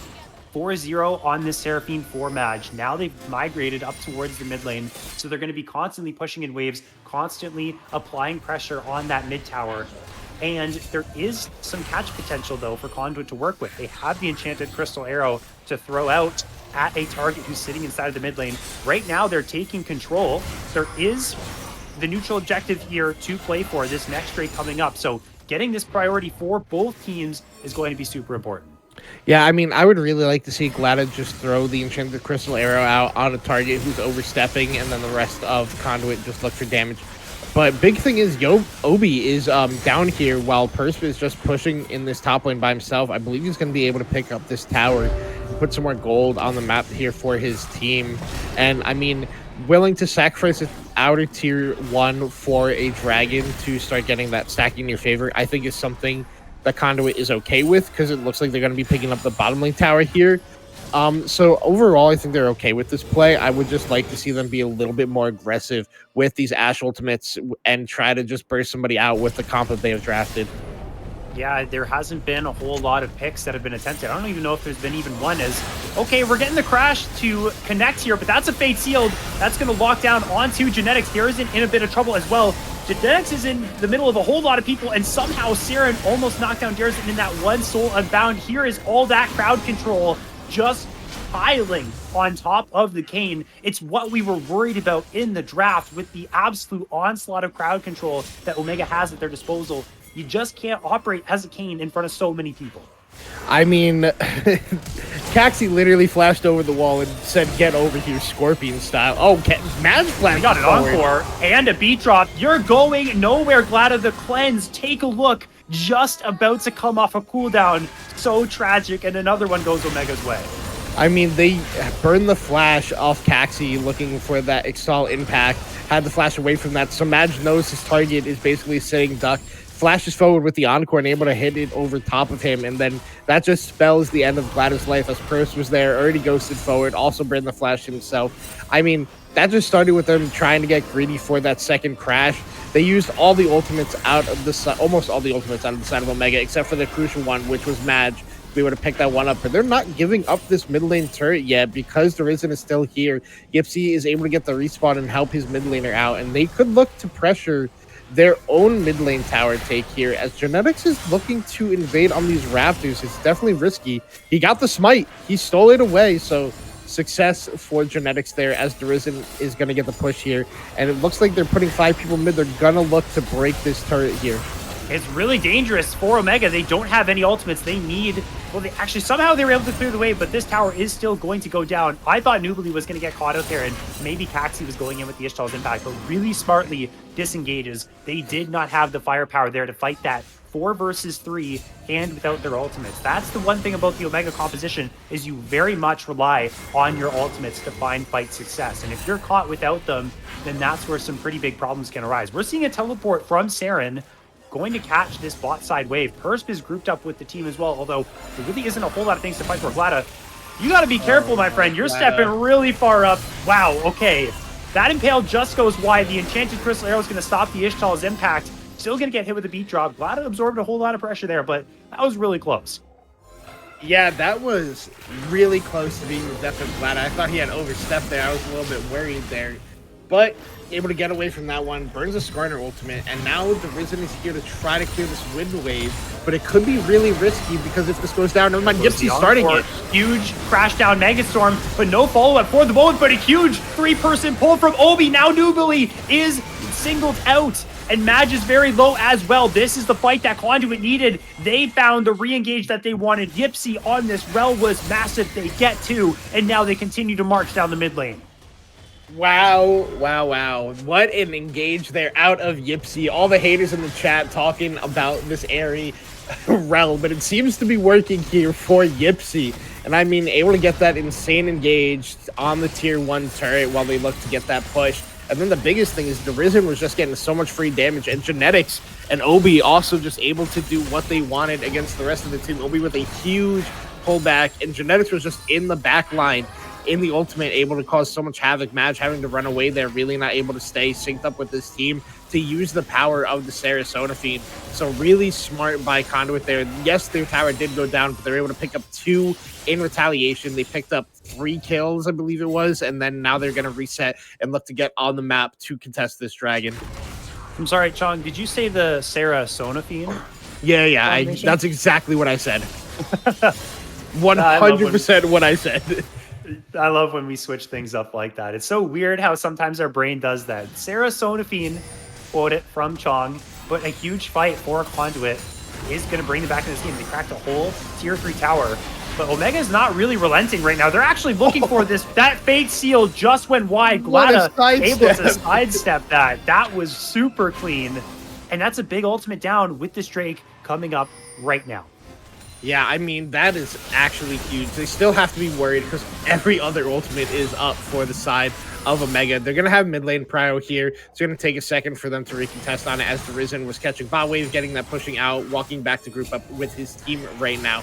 And they're looking to get vision here. Genetics gets a nice little knock up there. The Risen trying to get some poke afterwards. But Obi has the potential to walk down and get a flank on this team. But mid lane priority, the name of the game right now.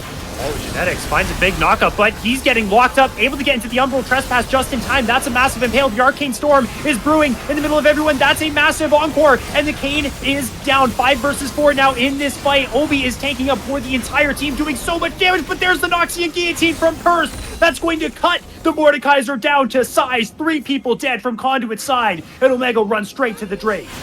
That was such a close team fight there, but we saw the power of the Sona, of the Seraphine, keeping everybody alive for so long. Genetics was, I thought he was going to go down there, but able to get the Umbral Trespass just in time, like you said, then able to almost getting out in the backside of that fight. Still had flash, didn't use it, got tagged up by Madge there, and then it just was chaos after that point. Once Obi goes down, it feels like there's no consistent DPS for the side of Conduit as the Risen and Glada were spaced so far away of fear of that ghosting Darius for getting on top of them. But now that's Otacon picked up here, and once again, it is this false life. I believe it's still 180 seconds here before it expires, so that means Baron is going to be on the table, and Omega can look to force as hard as they want for that with this false life. And I mean, it's still a little rough here for Conduit, but like in the mid game, we saw them making the plays that they wanted to, and they're gonna have to look for it again and find their angles with this team comp because they have to come from different angles than you expect with what they've drafted to get the fights on their terms.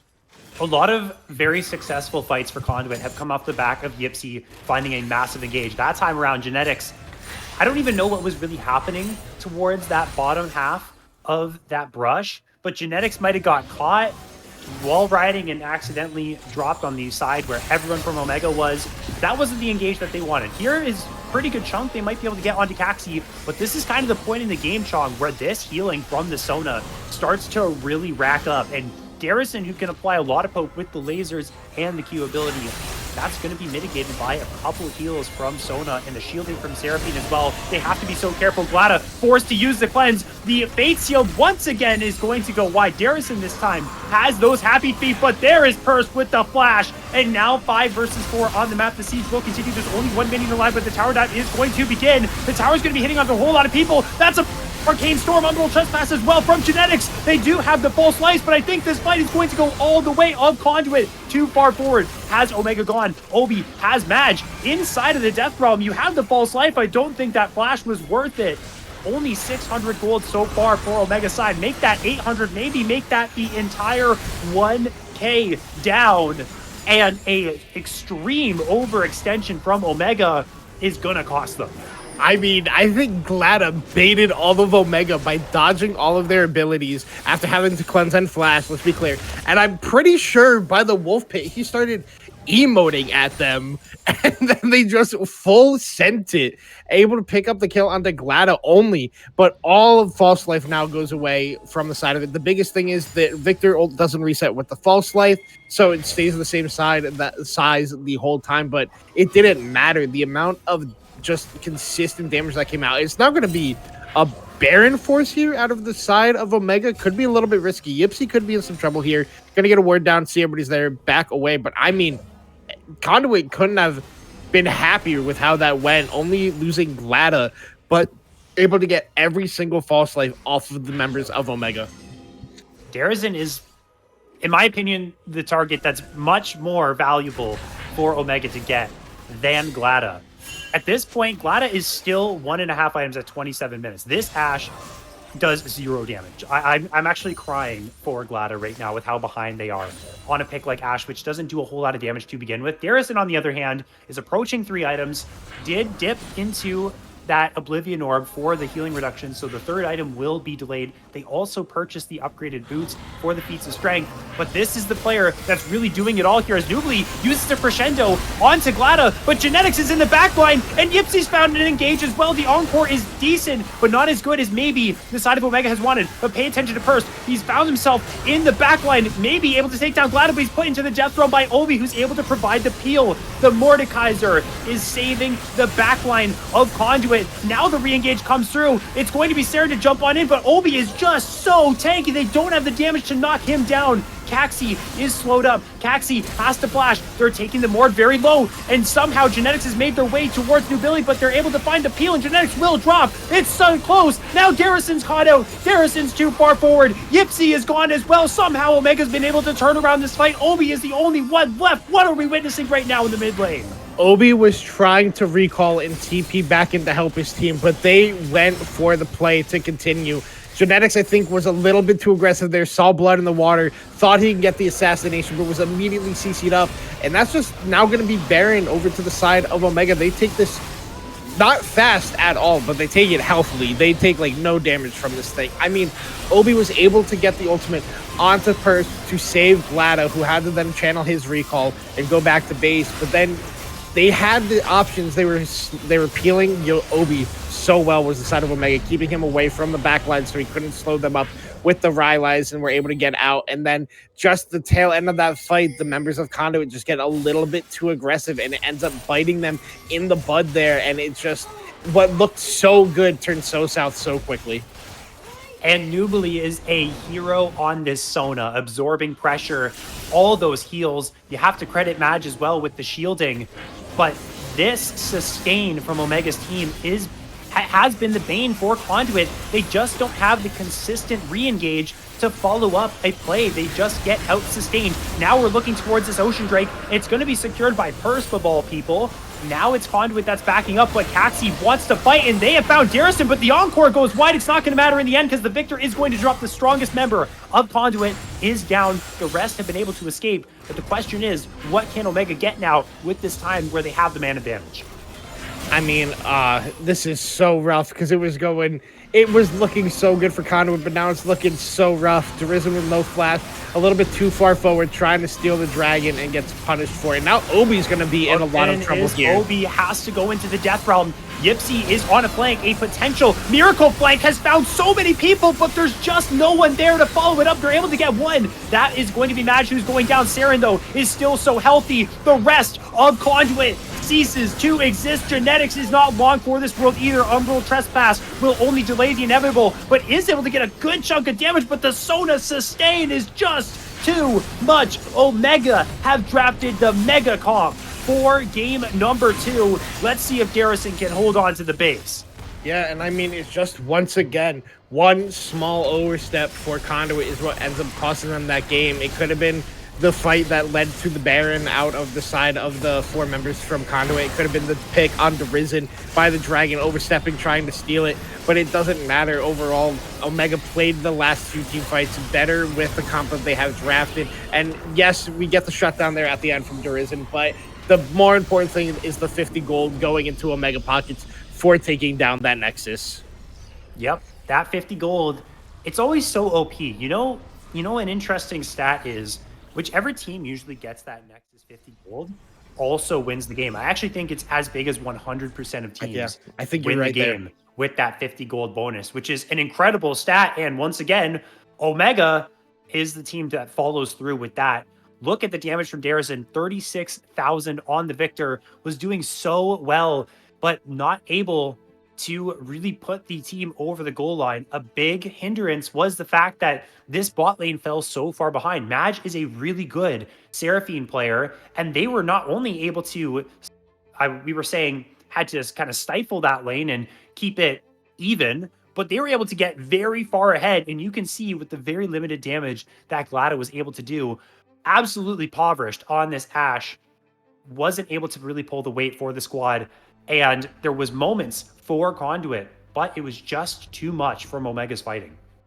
Yeah, I mean, Conduit, like, they looked good early. It was going well. The ships are good, and then immediately a storm came out of nowhere named Madge on the Seraphine, was able to put stifle the plans that they were trying to make, and then just able to turn the game around. And I mean, really, it was that Seraphine and Sona duo that kind of turned the game around for Mega, keeping their 3 members as alive as long as possible in these team fights and able to do everything that they could. I mean, my MVP for the series is hands down, it's Madge. I think he absolutely popped off in both games, one on a Varus and one on a Seraphine, 2 different style of champions, and showing that he is somebody that should be feared in this league. Oh, absolutely. Madge had the performance of a lifetime in a series, kind of rivaling the RJ performance of Team Solo Invade in week 1. This is probably one of the best performances we've seen in a series all season long here in BOL Premier. A really hard-fought series between both teams. Both games got very bloody. They were very fast-paced. They had a whole lot of fights, but Omega, time and time again, were able to come out ahead more often, and that resulted in the 2-0 here. They really just have not slowed down since they had that really unfortunate series in week number 1 with all those disconnections. A fire has been lit in the Omega Soul. Back-to-back 2-0s for them. Really excited to see the future of this team heading into week number 4, now with that 2-1 series score. And for the side of Conduit, they're going to have to try and find a way to bounce back after this unfortunate loss. They fall down to 1-2. That's not all for today for BOL Premier. We still got one more best of 3 to go. We've got High Alert going up against Literal Monkeys up next. So we're going to cut to a break. When we return, we will be bringing you that series. Don't go anywhere. BOL Premier returns right after this.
brisk, chilling air is calling, and out there we're free to run and jump and live so wildly. Head first we'll go tumbling through places unknown, with nothing but the stars to light our way. And though the sun may set at night, tomorrow looks so bright. 'Cause home is when you're by my side. No matter what we do, together we'll see it through. And I hope that we won't drift apart, even though things change. Without you, it's not the same. I know it's true. Life's better when it's me and you.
Welcome back to week 3, day number 2 of the BOL Premier League. We just saw our first best of 3 of the night transpire. That was Omega Gaming, who took a 2-0 over Conduit Esports. Our next teams up to the plate are High Alert and Literal Monkeys. 2 teams that are winless here in BOL Premier, both sporting a game record of 1-4. But this time, Chong, something's got to give. Someone's got to pick up the win today. We're going to find out right now. Yeah, and I mean, High Alert had made a roster change coming into this week. Verja, their AD carry, has seen his role go to the bench now, and they picked up, we'll show them all, a high-level Emerald AD carry who has been, making waves. They picked him up as their AD carry now, and I believe they should be running their regular starting 5 with him now, and Monkeys should be running their starting 5, so... I mean, we're seeing Diana Yasuo banned away from Literal Monkeys. I got to see them try to do that combo last Friday night. It looked good for a while. Looked real good. Cool Pro Ninja was looking real strong on the Yasuo, but then they just never synced up and made the combo work. They just never were getting the jumps when they needed to, so it kind of ended up falling flat. But I like that High Alert is respecting it and banning it away from them. I mean, we see Mel banned away. We saw Ethereal Ice play that, I believe, last week. She also plays in the BOL Draft League, so we've seen her play that there. But now Twitch, Lulu. Okay, so this Twitch is the only ADC counter in the game that exists. You cannot play any stacking lethal tempo user against the Twitches if it's open, because you can never walk up to a wave because you will literally just die. The second you try to touch a wave, he'll be there and he will kill you. So knowing we'll show them all, he will be able to do that. So I'm expecting this to be a pop-off game for him on this Twitch. My team has done this before. I've seen many teams do this before. This is a disgusting combo when it starts to go. Starts to go the way that it needs to. What a champion to debut your time on a roster that other than Twitch in the AD carry role. We've seen a lot of Twitch presence rise in priority. We have seen Twitch in pro play in a lot of game 4s and 5s of Fearless Draft. We saw Ruler play it this morning, and Ruler did not look good on it. Maybe we'll show them all will have better success, but chaos is the name of the game if you're playing Twitch. Do not play Twitch like a backline carry like you would with Jinx, like you would with Zeri. You got to be a little bit of a psychopath. You need a bit of a psychopath aspect of yourself to play Twitch properly. Think Rat IRL. Why is that guy so good at that champion? You got to be looking for flanks. You got to be spawning in places where people are never going to expect you to be to find some unique kills. Otherwise, you struggle on this champion. Lulu, one of the best pairings for Twitch as well, scales nicely alongside the Jinx in that matchup.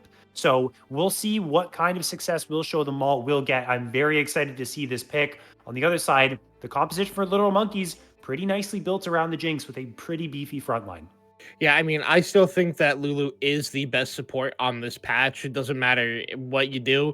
Until she gets nerfed, I think she will just continue to have that power.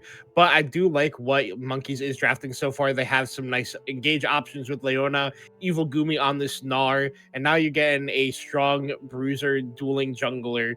I mean, the only things that really do beat the Zinzao is We both stopped talking at the same time. Holding my breath.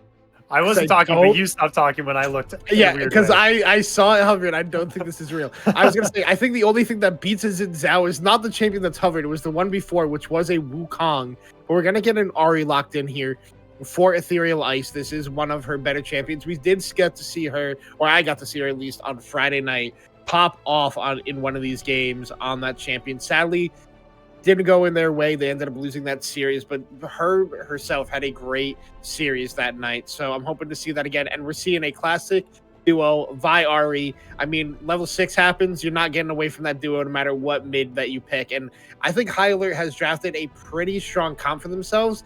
And if you're picking Syndra into an Ahri Vi, you got to have balls of steel to be able to live through that one. Because if you burn Flash, you are just dead the second that they get in range of you. So there's some long range with Cool Pro Ninja on the Syndra to kind of disengage a Vi or a Cassante, but I'm sweating if I'm TDK, man. There is so many things that can kill you. You got Cease and Desist, you got Ahri with all these Spirit Rush charges, you got to worry about an invisible Twitch who, if he finds you, you're an absolute goner if you have none of your teammates around you. So this Jinx needs to be really well protected. We saw a Jinx comp played earlier today by Conduit. It didn't go the way that they wanted. So we'll see if Literal Monkeys have a little bit more success. But what does High Alert need to do here, Chong, to get the aggressive or they make the aggressive plays happen, get the lead that they want to, because they do need to start to snowball. Otherwise, their champions don't function maybe as well in a whole 5 versus 5 scenarios. Little Monkeys, how are they going to attack this game? I mean, they just have to have Ryu and Ethereal Ice just pair it up using that Vi Ari power while you have, Measurable, we'll show them all, sitting bot lane with their support, waiting for that point where Twitch can literally just walk up invisible to a wave the second Jinx touches it and just instantly delete her. I believe that's about level 6 you can do that. So you can do it even earlier depending on how you play it, but like it's going to be so hard for TDK to play this game at all as a Jinx, just because of, like you said, the amount of threat that is on him as a champion. It's going to be really hard. But the thing that High Alert is kind of lacking if Cassante isn't there is a true frontliner.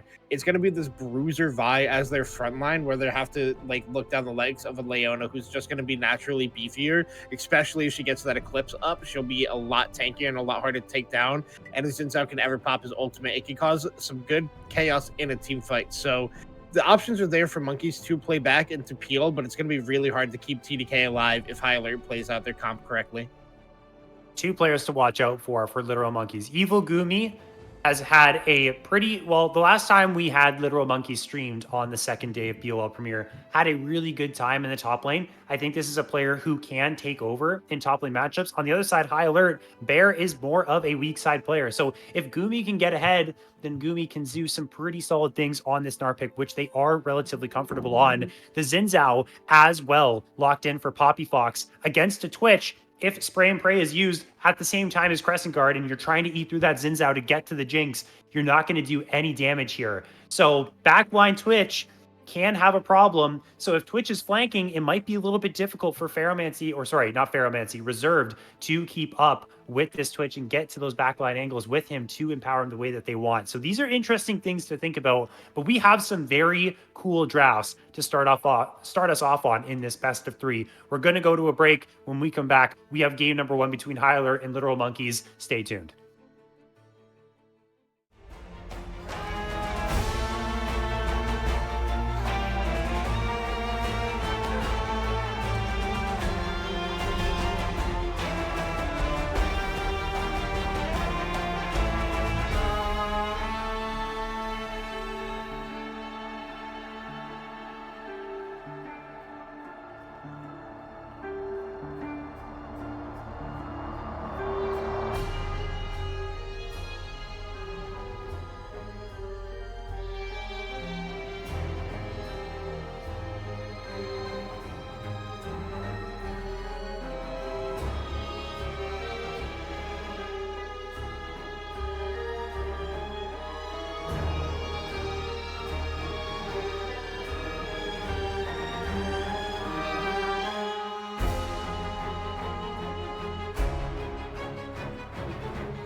One of these teams will no longer remain winless.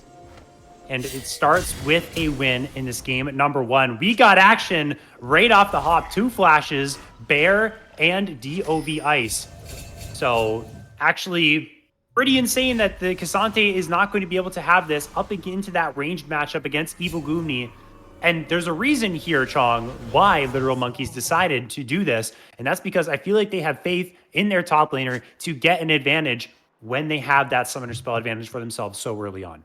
Yeah, I mean, the advantage of being Gnar is that when you're in mini form, you can bully out this Cassante, but it's if you're ever, disrespecting the Cassante's gap closing abilities when you are in mini and he can get on top of you and get a flick back with that Q, it can be a very dangerous situation. But knowing Evil Gumi, I think they have enough faith in him to be able to space that. But a bigger thing is that we didn't talk about is that it looks like both teams are rocking with these support substitutions for today. So definitely going to be interesting to see how the teams end up playing with around that. But everything else is stock standard. Teams are all the same.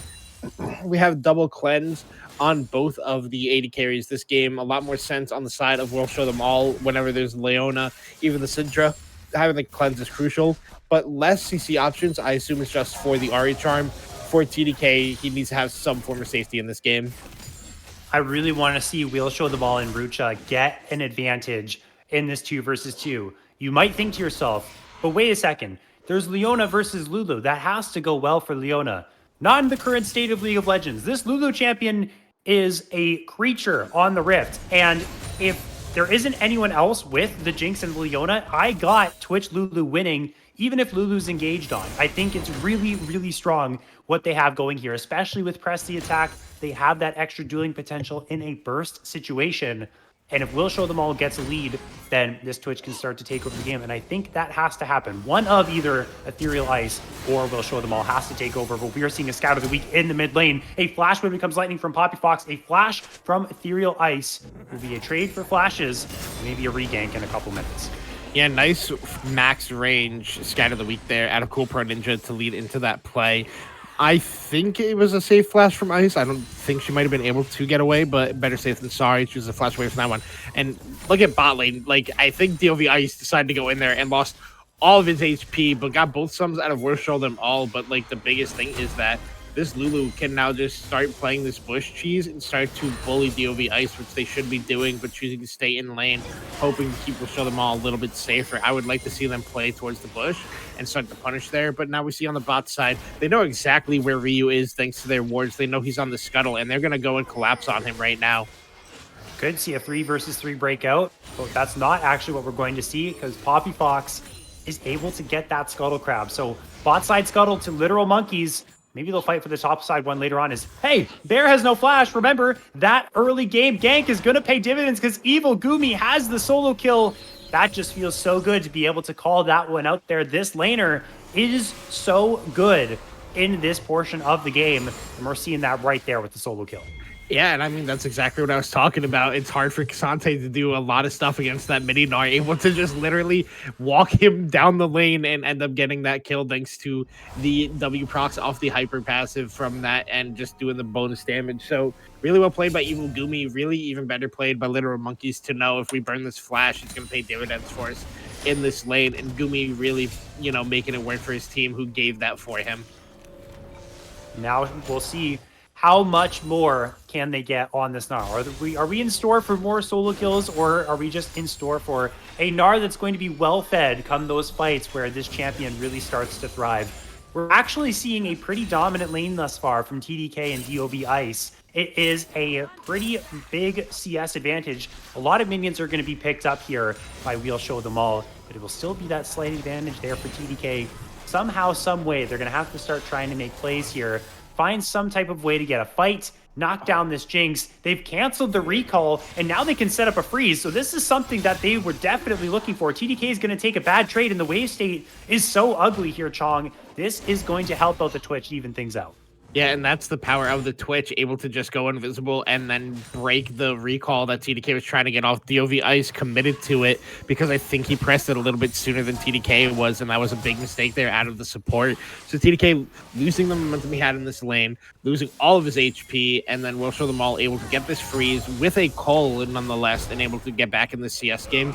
And the reason we're seeing this super advantageous bot lane for the side of Monkeys is because when Ice engaged earlier, it all went on to never mind. Going for Poppy Fox. This is level 6 for the Ahri. I think that was a flash vault breaker. Did it even hit? I'm not sure, but regardless, they're going to be able to grab that kill. But now Ryu has to be careful. DOV Ice is on the way as well, but Cool Pro Ninja doesn't even need his own support's help because he got that kill all by his lonesome. Ethereal Ice out of mana, out of Spirit Rush charges, might be going down here as well. There's the Ignite from DOV Ice. It's ticking. Flash forward, and the Leona will grab that kill, trade their life, even though the Scat of the Week was enough to finish it off. Pretty tragic, but still feat of warfare claim for the Monkeys.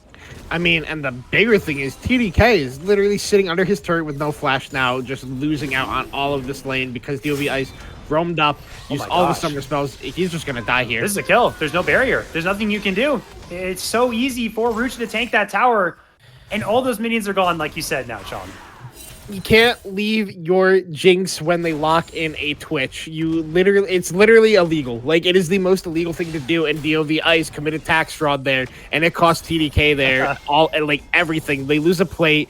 He's gonna drop all the CS, so what was a gold advantage for TDK is now a gold deficit. He's down to death. Kill onto Will Show Them All. On top of being even in CS, he picks up a plate, and he's sitting on the coal, which is even bigger than what you could what you could want as a side high alert when you buy a call. You look at the scale, you get a kill with it. Oh my gosh, you're living happy there. And he gets the greaves on the first back. So this is just going to keep happening to TDK as long as DOV Ice takes one step out of this lane. Twitch stonks, man. The stonks are raising in value. That's a kill. That's the Drake as well. They're going to have that permanent damage buff is high alert. In a single Drake isolation, that Infernal Drake feels pretty good. We've got Poppy Fox trying to invade once again. I've seen this movie before here. We saw Poppy Fox get caught the same way. That charm did not connect in the slightest. And now Cool Pro Ninja's here with the unleashed power to knock down the Vi. And that's kind of just highway robbery that Poppy Fox has been able to get away with. But never mind, the Spirit Rush is in. Should be able to find the damage to knock him down. There it is with the Orb of Deception. Cool Pro Ninja is going to be able to walk back up to the top side and get out in 1-for-1 in an extended trade. And Bear kind of just around to enjoy the company of his teammates. Yeah, and the biggest thing is I think if Ice hits either of those charms, they're able to get the kill faster and able to make it a 2-for-1. But because both of them miss, it just ends up being a 1-for-1. Both junglers going down there in the end. And both of these mid laners are quite fed at this point in the game for what we kind of consider to be a little bit more scaly options. Like, yes, Syndra scales way better than Ahri, but Ahri kind of needs that one item, we think, a lot of the times to be super effective. But looking really good in this early game here from both of them, Cool Pro Ninja and Ethereal Ice. But, I mean, we're even in the game. There's a slight gold advantage for Literal Monkeys. It's literally the gold advantage from the first blood that Evil Gumi got. So, I mean, it's still anybody's game here. It's 1-to-1 on neutral objectives.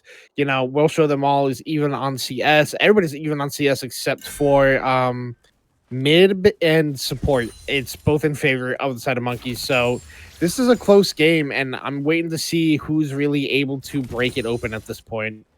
Both mid laners, Ethereal Ice and Cool Pro Ninja, they got some kills in their pockets. That's 2 for the Syndra, 3 for the Ahri.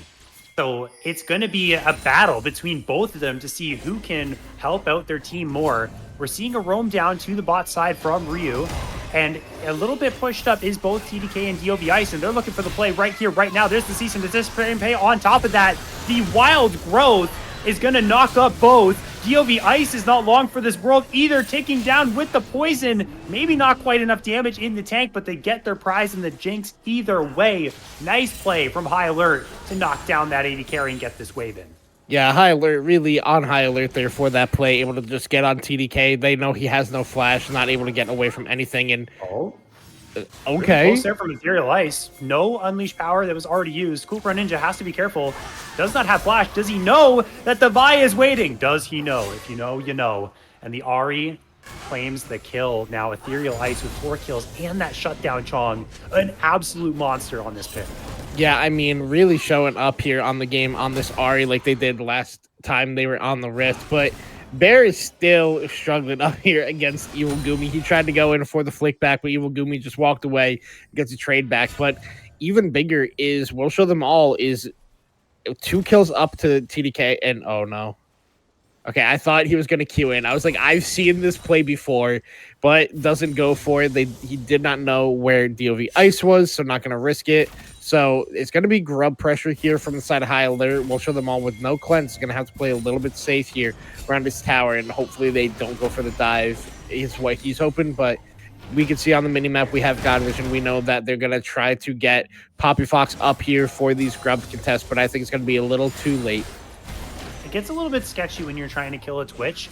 If they do go into that stealth, even if you CC them, even if you're damaging them, if you're not in range and you can't quite see them, we got to talk about top lane though, because Bear wants one back for that early solo kill. Poppy Fox might be able to trade it back, but here is the vibe as well. This should just be a 2-for-0. Ryu and Bear, the top jungle duo of High Alert, getting things done.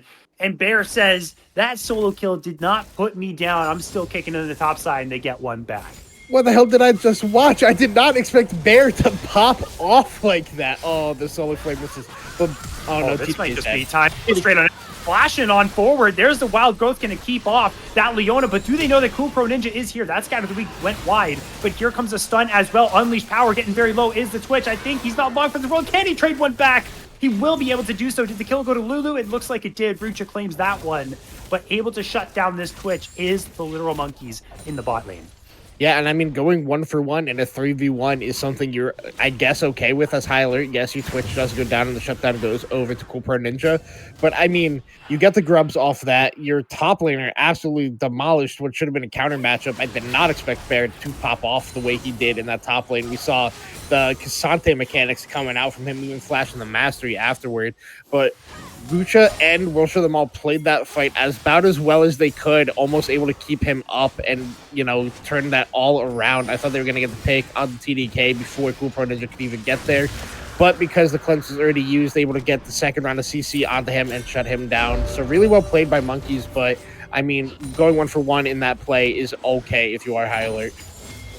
We're seeing some movement around the Drake pit now.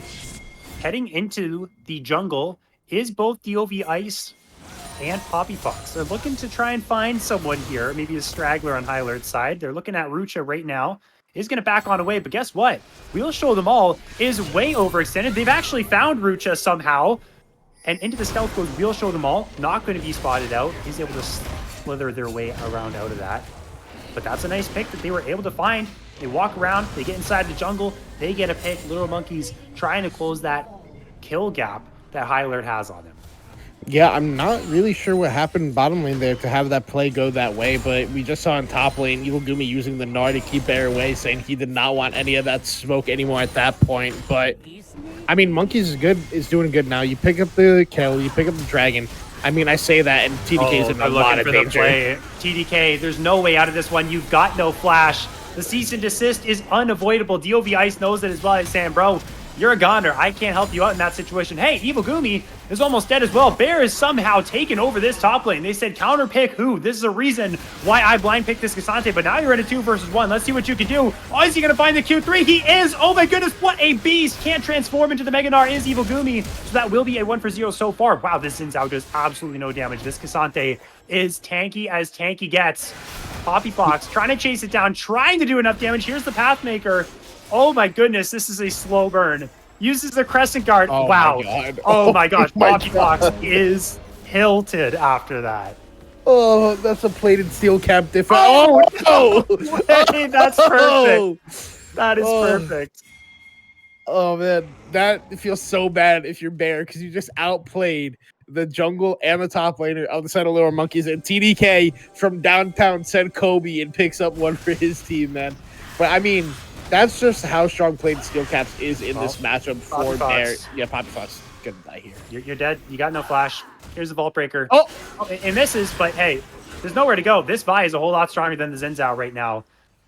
And yeah, that sucks. I mean, they did get it back with the Super Mega Death Rocket, but, you know, Not aware of where that Vi was.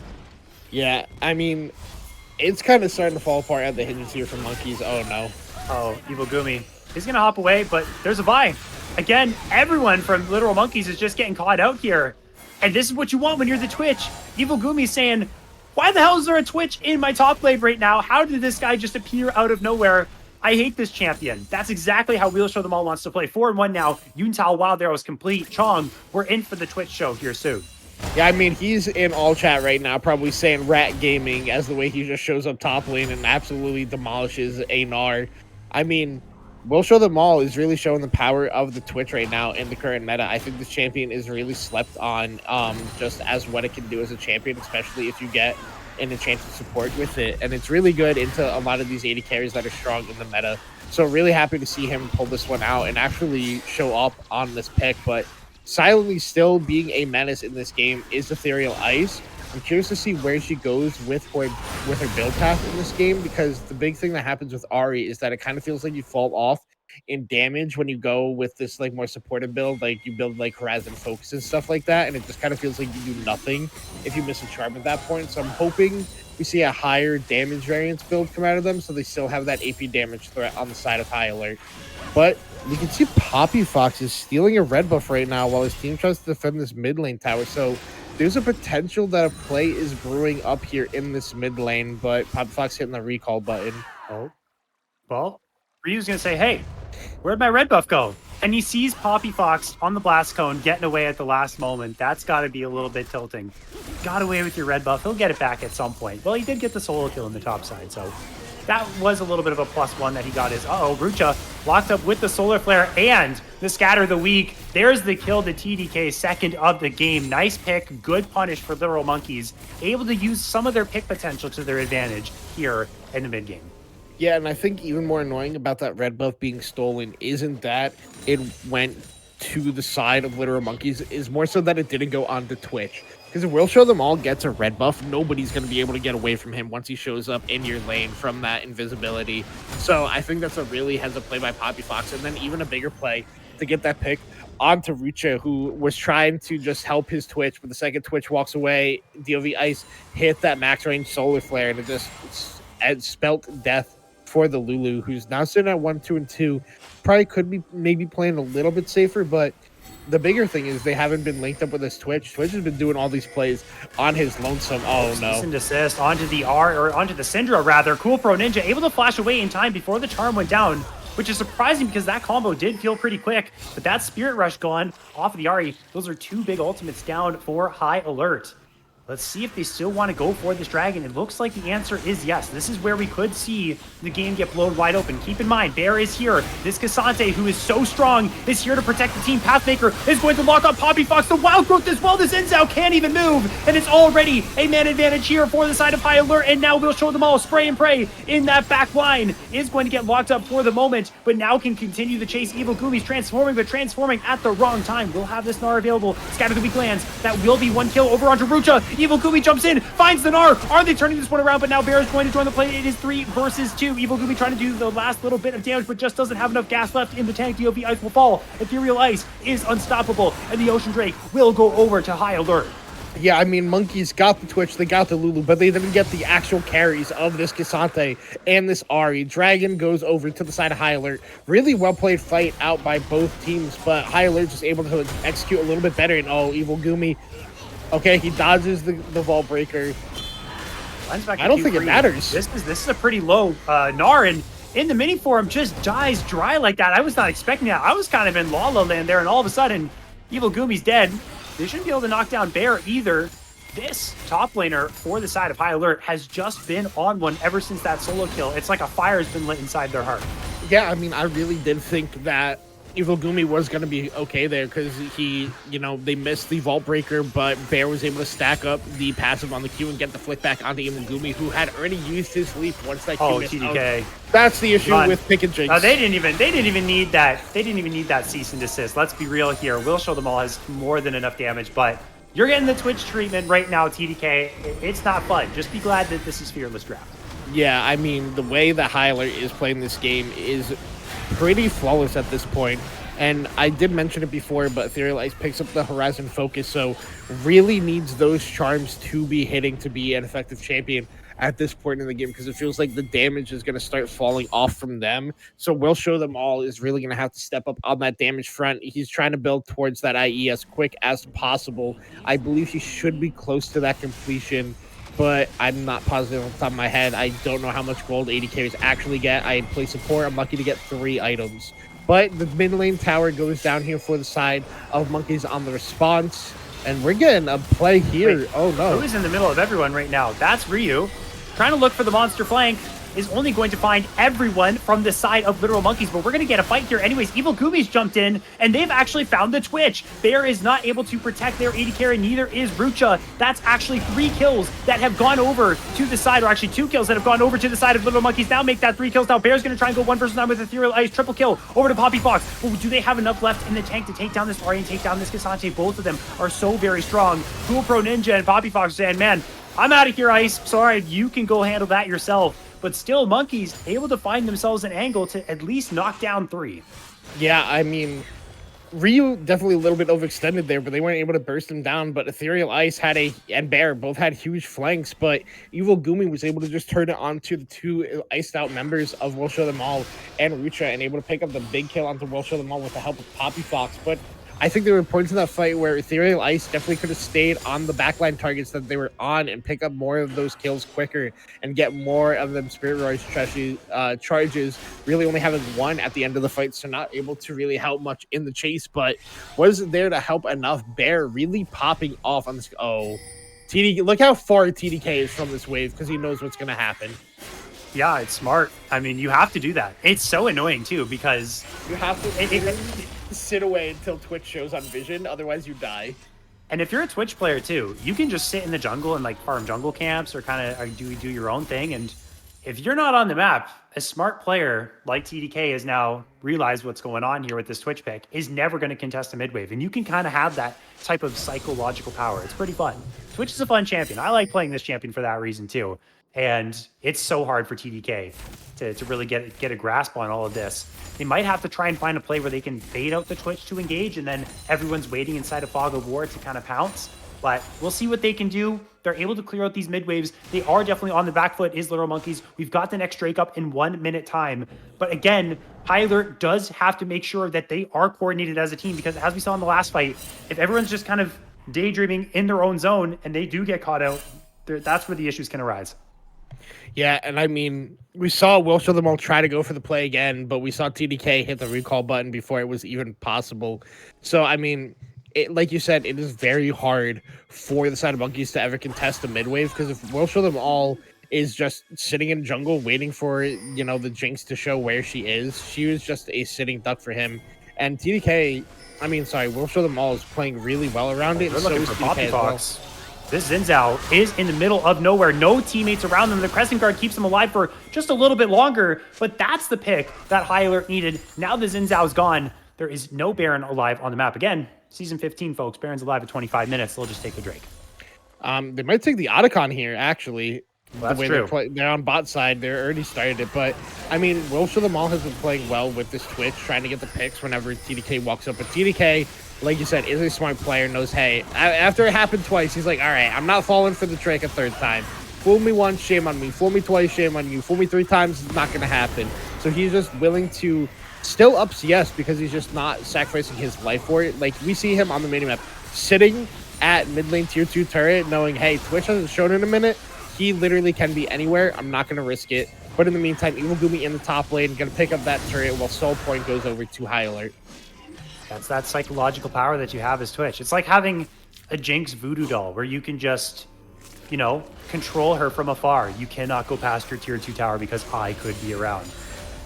It's really hard to deal with that level of pressure. And when you don't have the pieces around you to protect you, to step up and contest a wave, you just simply can't step up. And the bigger implications of this is the fact that High Alert now are always going to have mid-prow. They can always go into your jungle, get wards down, and wait inside of a brush that they know isn't warded for you, get a pick, get an objective. The pressure is so immense. And that was the importance of this Twitch getting ahead. That is exactly what High Alert did, on top of the fact that Ethereal Ice is also having a phenomenal game. Now with this Otacon False Life, if they just start up this Baron, I wouldn't even blame them. Try and turn it around, or at least jump into the enemy jungle and try and get some vision down to spot out some other members.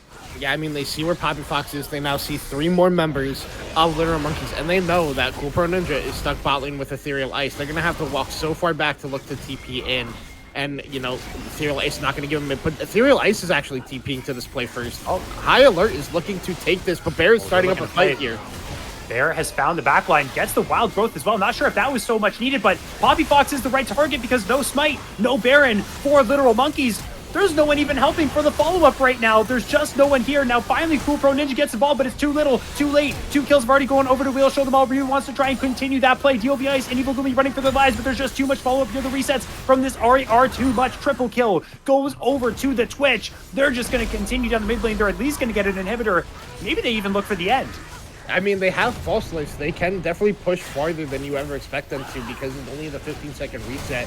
And because of the way the map is, Poppy Fox will be up in time to contest Baron, but so will the rest of High Alert if they all fall down now. But Ethereal Ice flash forward, try to hit that charm, not hitting there.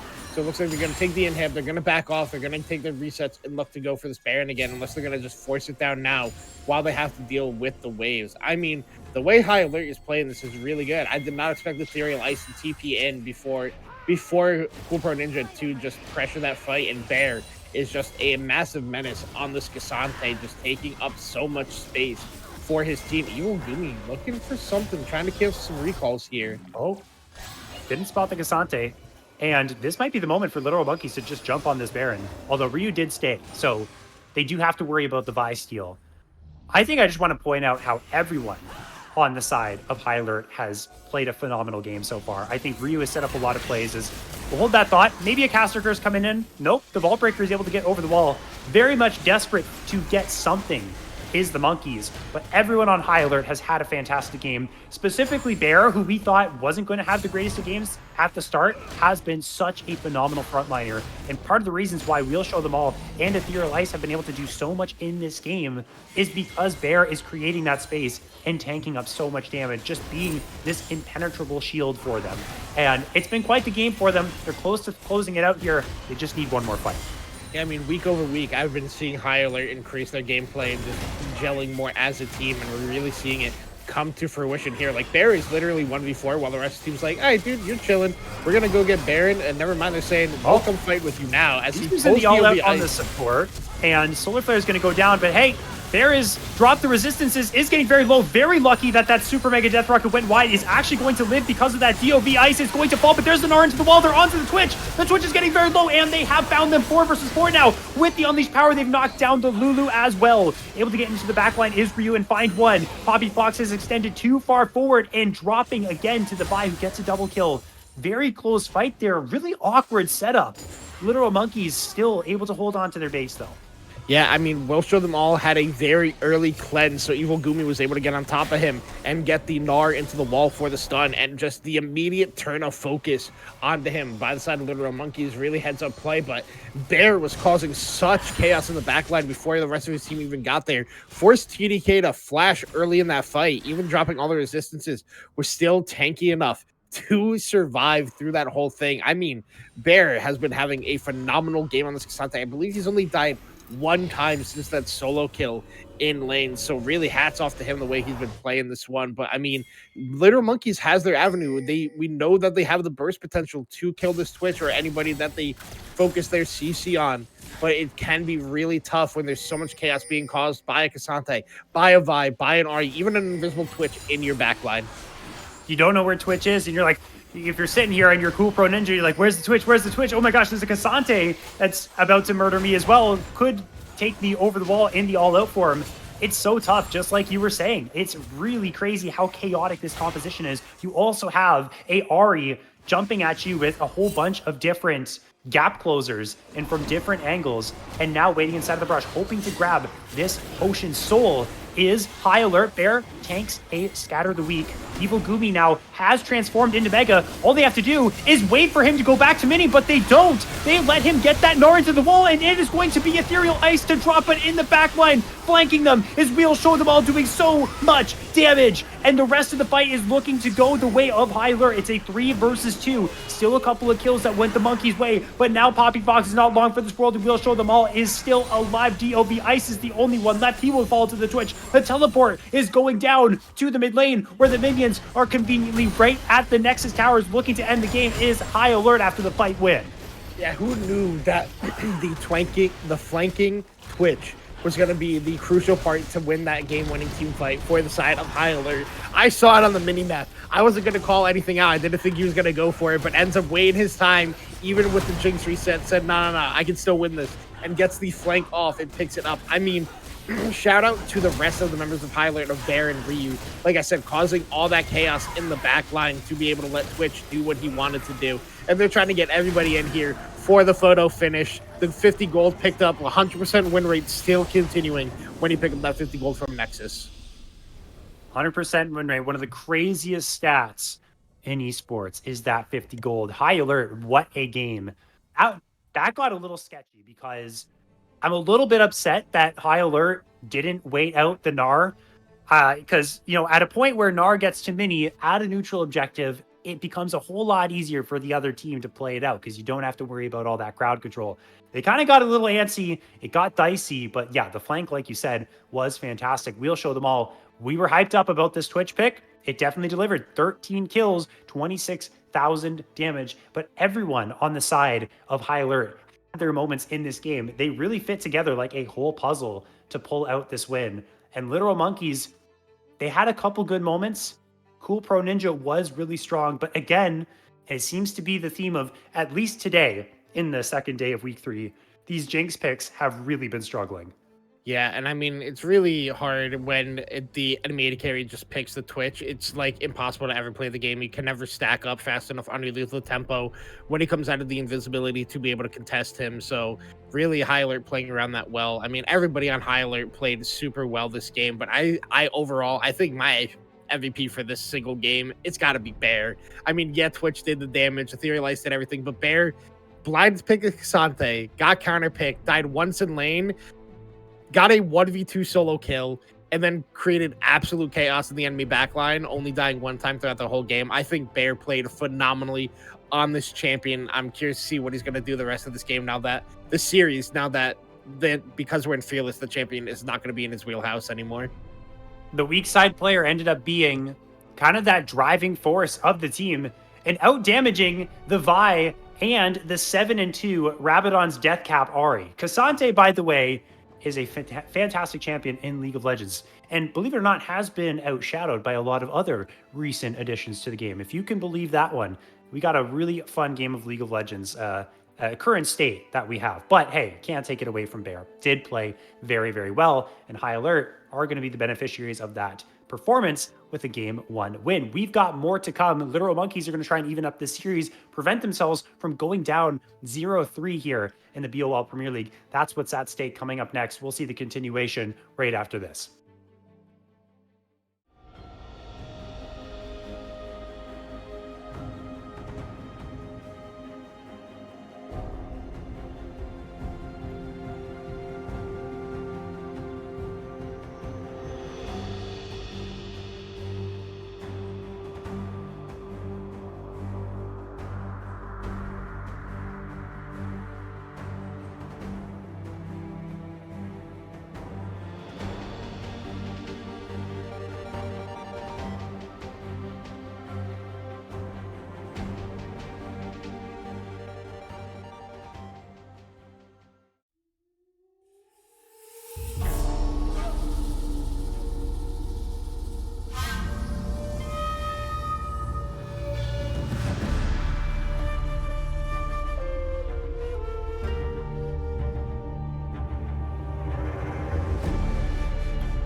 back for game 2. This is High Alert versus Literal Monkeys. High Alert with a pretty emphatic victory in game number 1.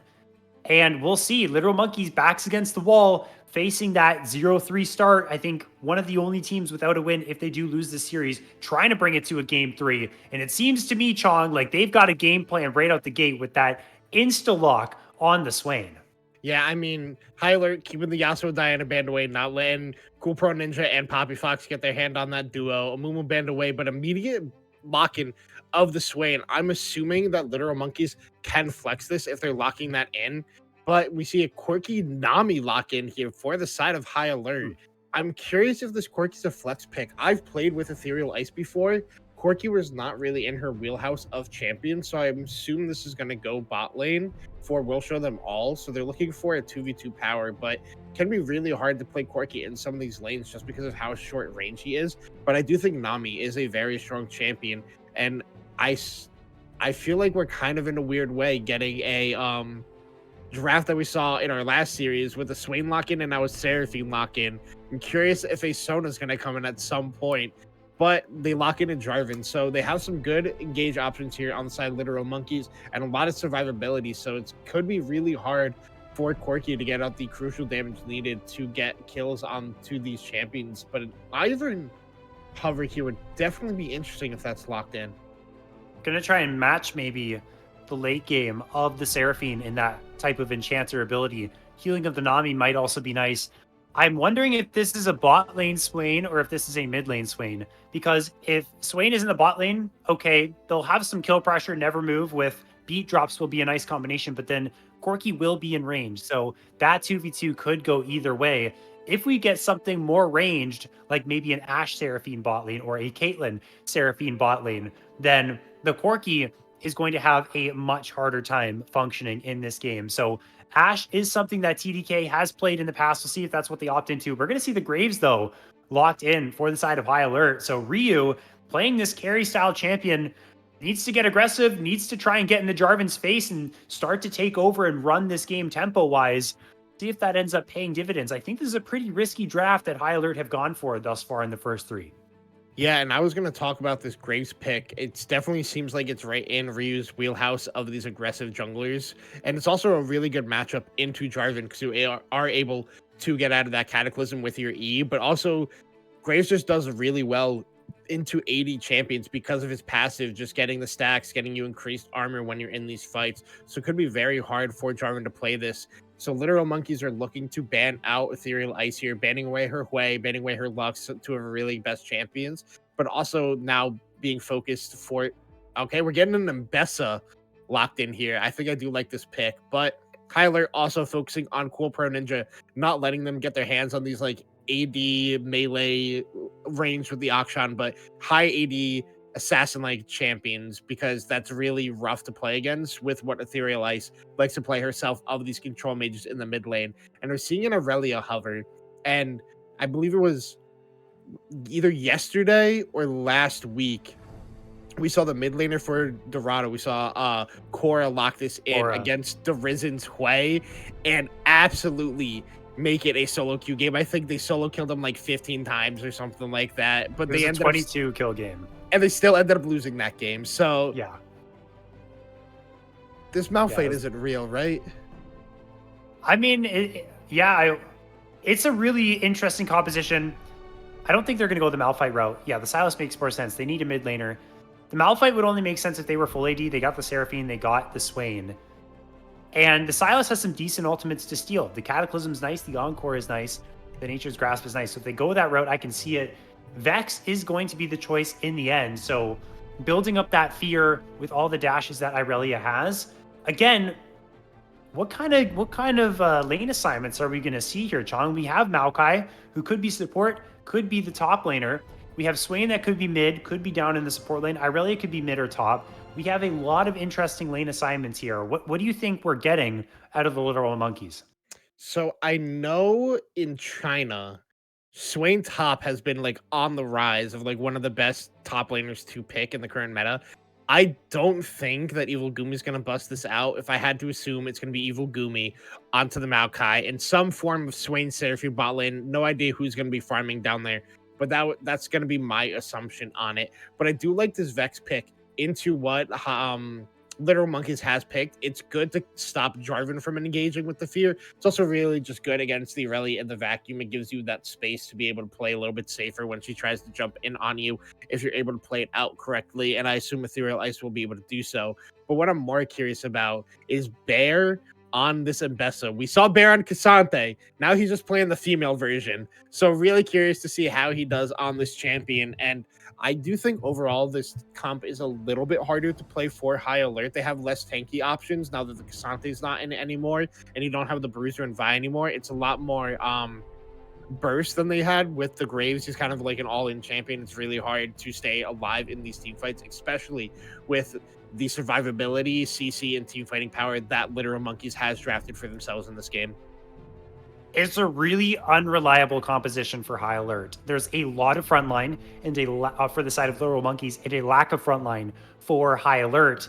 They also don't have any engage. That's where the unreliability comes from. They have Tidal Wave, but there's no lockdown before that comes through. They have public execution, but that's not the easiest ability to hit. The same thing can be said about the Vex ultimate as well. So if they're not just snowballing the game, this is a really solo QS composition here from High Alert.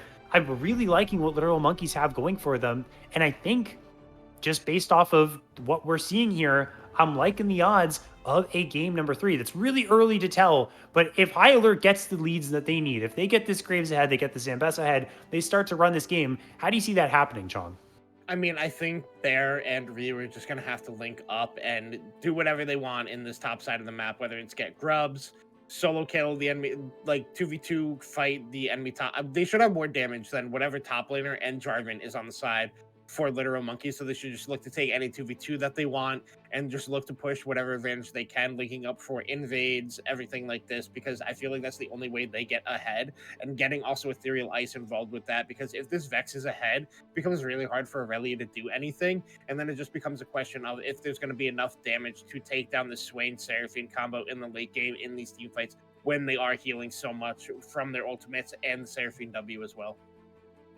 We got our team compositions locked in, and for the Literal Monkeys, their backs are against the wall. Series on the line. They got to force a game 3 here, otherwise they're going home with a 0-3 scoreline. High Alert got the lead in the series, and they have a very interesting comp that they've pulled out. We'll see if they can get the better of Literal Monkeys again, or if we're going the distance right after this.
High alert, taking a, whoa, we just stepped into a whole insane massacre of a game. Both teams sitting in opposite brushes. We're off to the races in this one. I couldn't even get my intro off. Evil Gumi is the closest one to the rest of High Alert. It doesn't look like we're going to suffer any casualties here, but that's a big fear that's come on through from Ethereal Ice. DOV Ice is on the run. 1 HP on this Maokai, just able to get away. Holy moly, we just witnessed a near massacre here, Chong. And no one died. And literally nobody died. That was actually crazy. A bunch of summoners burned. Both off Will Show Them All. Flash off Ice. Flash off Gumi. Flash off Poppy Fox. It is Swain top. It's Seraphine, Maokai, bottom lane. And I'll let you take back over here for us. We'll give a quick shout out now to our sponsor in Pro Comps. After all that dust is settled, everyone's getting on their little clears and walking on towards the lanes. Pro Comps is a game changer app for the league community, not just like any other tools. It's your personal draft coach for both your teams that you play on and for you as a solo queue player. With Pro Comps, you receive real-time drafting advice with tailored champion picks and bans. It stands out with features such as the ability to generate champion pools in seconds that you can share with friends, a post-draft guide to attack the game. You can generate comps based on your preferences, coaches, and analysis, and even create personalized tier lists. And you can think of it as having your own little virtual coach. And again, the ban tool, really helpful because I never know what to ban in solo queue. So I think that's really nice to be able to know what you want to ban based on what you're playing. And the app has 280,000 downloads, thousands of daily users like you. It's a friendly tool and totally free. Give it a try and let it level up your drafting skills today. That is Pro Comps. And we got some trading in bot lane to start here, but I think it's pretty standard that the Corki and the Nami, with all that power that they have, would get the priority over the Seraphine bot lane. Yeah, it's going to be really hard for the bot lane of Literal Monkeys to really play out this lane. Never mind. Oh, and there you go. Never mind. I mean, that was set up perfectly, though. They had the push, they laid the trap, and boom, Nami's gone. I was not expecting to be talking about, yeah, it's really hard for Monkeys to do anything bot lane into an immediate Jarvan gank, but that's the power of Jarvan. You can just take 3 camps and rotate immediately into a gank, and we saw it there. There is the lockdown potential out of the sides of Monkeys to set up this Jarvan with the Maokai route into a Seraphine route. It's easy to hit those flag and drag combos. So not really surprising, but now I'm really curious, since it is opposite pathing here from Ryu and Poppy Fox, what Ryu's going to get done in this game. And now, more they're engaging once again. DOV Ice should just be able to walk this one out, though. Again, there's not a lot of gank setup. The Graves is going to walk at you, but there's no CC to play off of other than the bubble, and that's not what High Alert found. Although they did get a good chunk onto both TDK and DOV Ice, so they could look for a dive. The Maokai does not have the flash. Take a look at the minimap, and now you can see on your screen, Ryu is here waiting for this to happen. Let's see if they can get it done. Again, TDK does have the flash. DOV Ice is going to jump right on in, and it was Ryu that's actually tanking. The tower is going to flash away, but die, and it's going to be the Nami to drop as well. Was it a execute? That was the question. It was not. Literal Monkeys get the 2-for-1 disaster for High Alert down here. What just happened? That was a really poorly executed dive, just because there is so much CC out of the bot lane for Literal Monkeys. And also, it's a surprising amount of damage, too, with the Seraphine double Q when you get that charged up. So it would have just traded 2-for-1 on that play, both Ryu flashing and then Rucha going down without flashing. That's already 3 kills here for the side of Literal Monkeys, meaning they're winning. Oh. And okay. There. Picking up where they left off and finding the solo kill like that with Cassante, with Ambessa. I mean, we praised Evil Gumi before for the lane phase, Chong, but it really has been Bear who's had their number and has been the better laner in this series. Yeah, and I mean, Bear's up 12 CS. I mean, it's live or die by Bear right now if you are High Alert, but also Ethereal Ice got a good amount of damage there onto Cool Pro Ninja. Even without the fuel, Cool Pro Ninja was on there stacking up the hits, and now they're looking for something mid. DOV Ice is here, though, as well. They're trying to jump onto the Irelia, getting them very low. Cool Pro Ninja, though, able to get the kill, and now Poppy Fox is here as well. Ryu can't escape. Ryu has no flash. It's, again, another disaster, and Ryu just can't quite get these plays to work out for the team. Nice roam up from DOV Ice to make that happen. Yeah, I think the bigger thing that happened is Ethereal Ice, you had to use an ability to get some damage out there. So the second that that fear was dropped, Cool Prey Ninja knew that they could go in and be able to get that kill down. And the bigger thing is, because of how Gray's auto attacks works, the minions and then DOV Ice just body blocking there for Cool Pro Ninja because Ryu had no flash, able to just pick that one up. And the wheels are off the track at this point already for High Alert. You draft a team comp that is really about early game and how much damage and power you have there, and you are losing to what is more of a scaling comp here on the side of Literal Monkeys. It's looking a little rough here at this point in the game. And now Poppy Fox finds the time to get onto this Drake. It's gonna be interesting. We saw how good High Alert could be from the point where they're ahead. Now they're gonna have to play from behind. I feel like we can get some leverage through Bear to try and bring High Alert back into this game because of that solo kill. If I am Ryu, I'm playing up towards that side. I'm saying, guys in the bot lane, we'll show them all. And Rucha, just play it safe, but maybe they're not going to do that because they just found a kill onto the Irelia. They actually made their way with the Shadow Surge onto the J4. Hey, I forgot I have my caster cursing powers going on here. The Shadow Surge not quite going to connect onto TDK, but as I was rambling on, a whole lot of crap happened, and all of a sudden High Alert is right back into that even state of game. Yeah, I think we both caster cursed them at the same time because I was telling somebody else it's looking like we're getting 5 games. Oh my gosh. Here, and then, never mind, Evil Gumi. This is a level 7 Ambessa to a level 5 Swain. What? Got teleport. What is going on? I thought for 1 second this game was kind of over at this point. It's so hard to play Graves from behind. It's actually also kind of hard to play Vex and Corki from behind. But out of nowhere, High Alert just turning it on and getting this game back in their favor. They're up gold now. I believe it's strictly because of Bear in this top lane. I don't think anybody else on their team has a gold advantage except for Bear. If we and could, that gold advantage is so big. Yeah, if I could have our production press X on the keyboard real quick, we'll be able to see the gold on all these champions. I'm really curious about what the gold advantage is here. Yeah, we're almost 1k up solely on top lane. The gold advantage for High Alert is top lane, but Ethereal Ice and Cool are fighting in mid lane here. Getting some trading again. Irelia does want to trade as best as she can, and that's what she's strong at. So getting those stacks, using the minions to taxi yourself over to that Vex. Bear could be in a bit of trouble. There's a whole lot of people running on over, but hey, 10,000 dashes is a pretty good escape tool.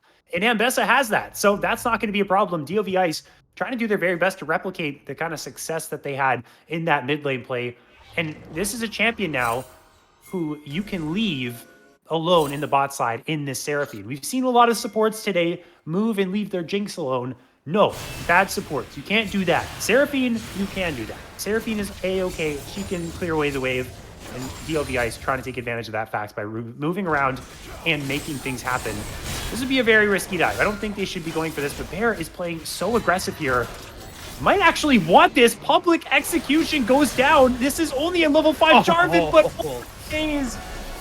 gets too aggressive and pays for it. Yeah, I saw Bear was going to pop off there, honestly. I thought he had it. Was really close, actually, but I think maybe could have just waited for one of them to recall and then gone for it and just picked up the CS. But, I mean, we saw him escape the gank before, as he quoted exactly what the Ambessa passive says. It says 1,000 dashes on each champion.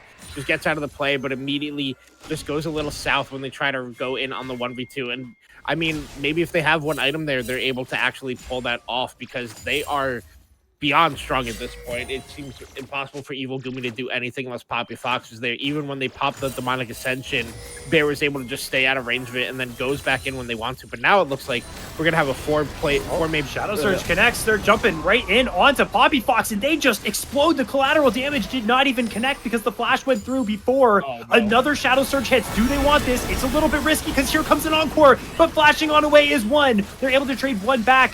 Actually, maybe able to trade 2 back. That's the second time Rooch has died to the tower like that. 2 end up going over to the Seraphine. So not the worst in the world for Literal Monkeys, but High Alert continuing to make plays with this Vex. Just flash, Rucha. Don't try to heal yourself out of it. Doesn't flash out of tower range and dives to the charged up turret when they could have just flashed and lived that play. But I mean, it's still a positive play for High Alert. They're going to get a lot of plates down here onto the Corki. But I mean, High Alert Really good map play out there. I like that Ethereal Ice was aggressive on that play. Yes, we knew the Encore was going to come out from TDK, but they got so much burst damage when they flew in that it was able to come out in a positive fashion for high alert. So I like how they're playing this. They have to be playing this duo aggressive, and they're doing just that with the Graves and the Vex that they have.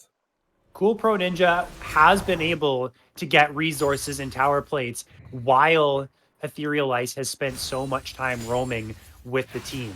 So the Aurelia is slowly getting strong and is now full build, by the way. Ladies and gentlemen, if you don't know, Aurelia has this cool thing where she's full build at one item because Blade of the Rune King is all this champion ever needs. So now Aurelia is at her absolute strongest with this Blade of the Rune King finish. Can Cool Pro Ninja start to get involved? Maybe follow up some of these roams that Ethereal Ice is doing? Or maybe find a solo kill or two, or get the jungler involved and try and take over this mid game? Because if the Aurelia doesn't, not getting the full value out of that pick, as we'll show them all. You're in a pretty sticky situation, my friend. Getting caught up with a whole lot of CC. Now your support's here to save you. Are going to use the summoner heal to try and get themselves out of here. Poppy Fox is waiting in the wings, is going to use the flag and drag. No flash available for Will Show Them All. Good tidal wave to prevent the Cataclysm from getting in range. Cleanse away from Will Show Them All. That was so close, but just barely out of their reach. So I liked how we talked about you bad supports. You can't leave your Jinx alone. Apparently, you can't leave your Corki alone either, because We'll Show Them All and Rucha had to use all of their summoners to just save We'll Show Them All's life. And I mean, it's a valuable life to have at this point, just because he is sitting on that gold bounty. You don't want to give that over to the Seraphine. But I mean, like, I think that was so disrespectful by the side of Kyler in the bot lane there. And who died? I think Cool Pro Ninja died in the mid lane, because when I looked away, it was 8 to 7 in kills, and now it's 8 to 8 in kills. I thought, okay, yeah, okay, so we must have had a solo kill in the mid lane. We obviously don't know how it went down. We might have a solo kill in top lane too, though. Demonic Ascension is used. Evil Gumi is trying to space away the Ambessa, but you just can't. It was Ryu waiting in that tri-brush to look for a dive if the wave crashed, but Bear's like, bro, I don't need you.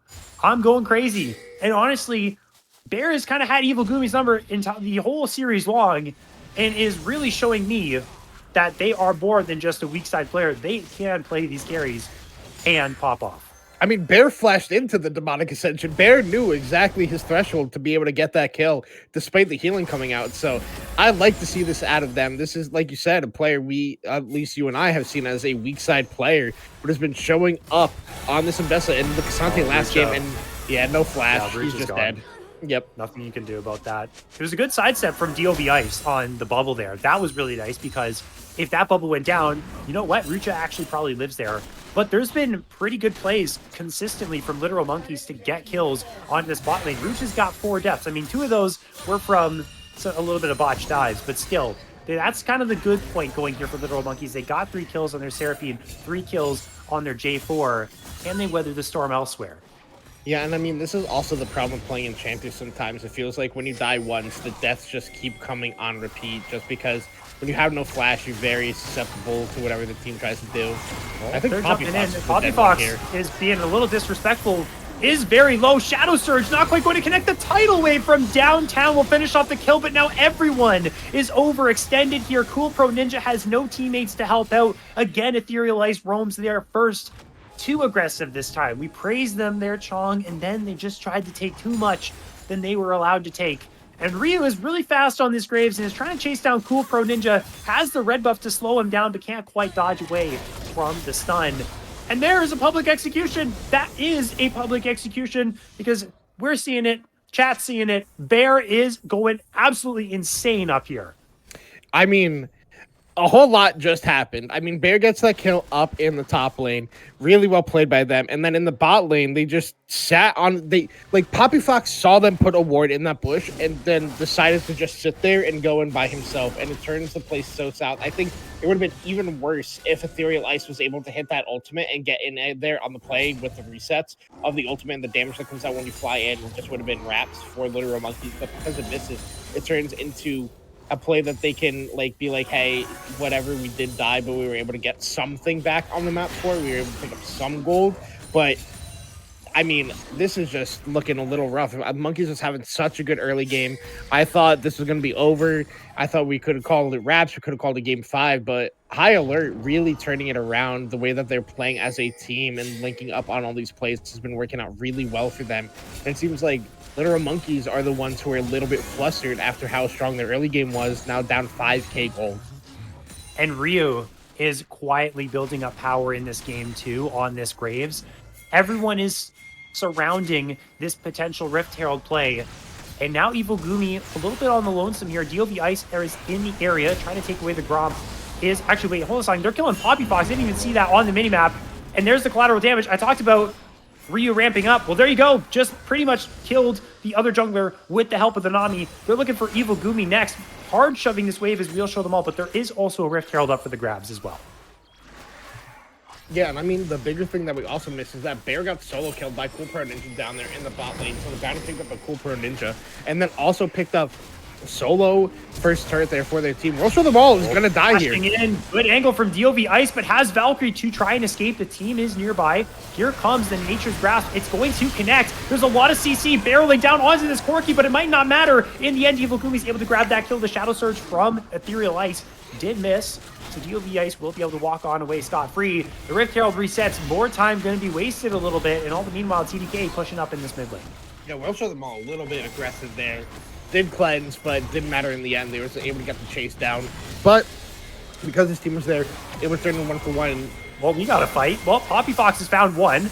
That was Ethereal Ice. Now Bear, maybe a little bit overextended. The bubble is going to go wide. The stun is going to connect. Layer the Encore on top of it. They're jumping onto the Zambessa, who just cannot move, but maybe they can somehow. That went the way of High Alert. Are you serious? Poppy Fox is able to escape with 1 HP. How did Bear just survive there?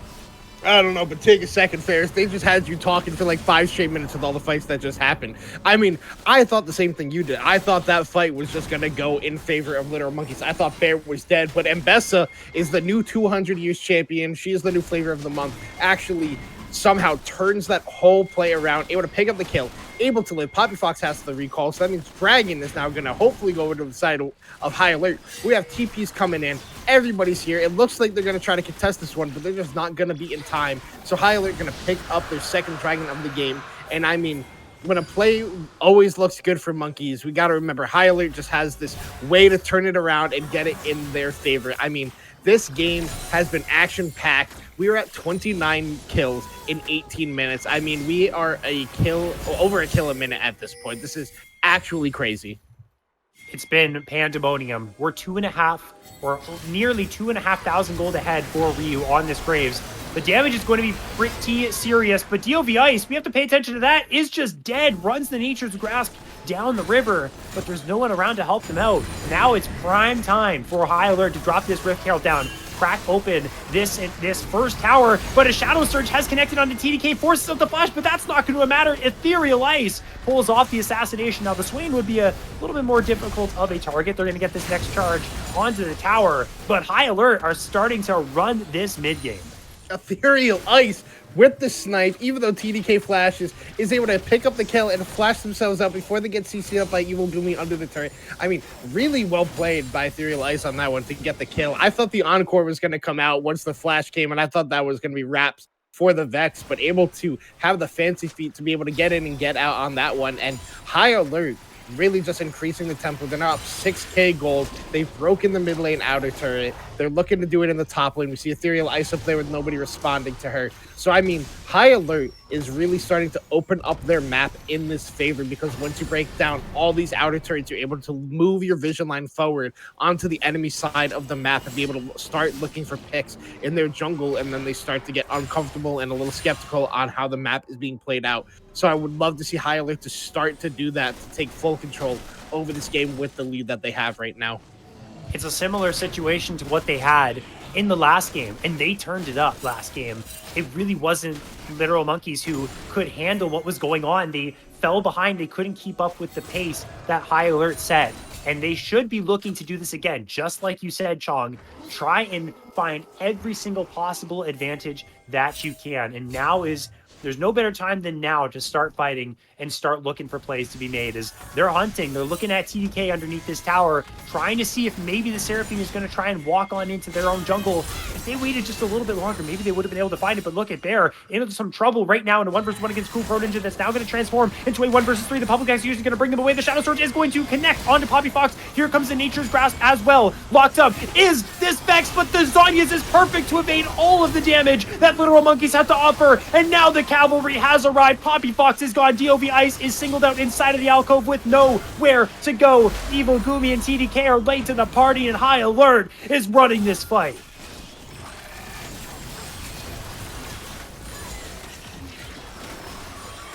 It looks like we might have lost Chong. After all that, Chong might have just had...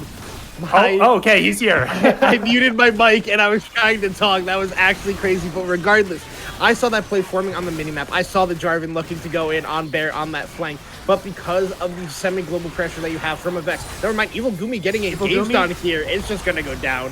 Yeah. Picked up with the collateral damage.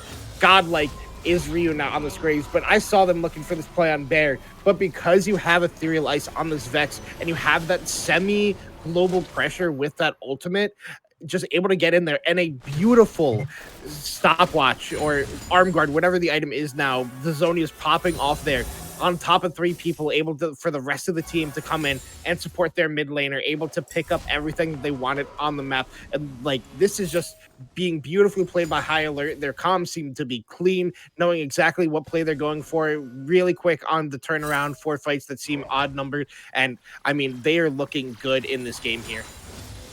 There's been so many resources that have been sacrificed by Ethereal Ice. Just look at the farm for this Vex. 126 at 22 minutes. That's not on par with typical mid lane CSing, but Ethereal Ice has been so active across the map, helping out the team, making the most of this. I guess you could call Shadow Surge kind of like a global ultimate. It does go pretty far, maybe not quite to the degree of something like Destiny or Grand Starfall, but the presence around the map has definitely been felt.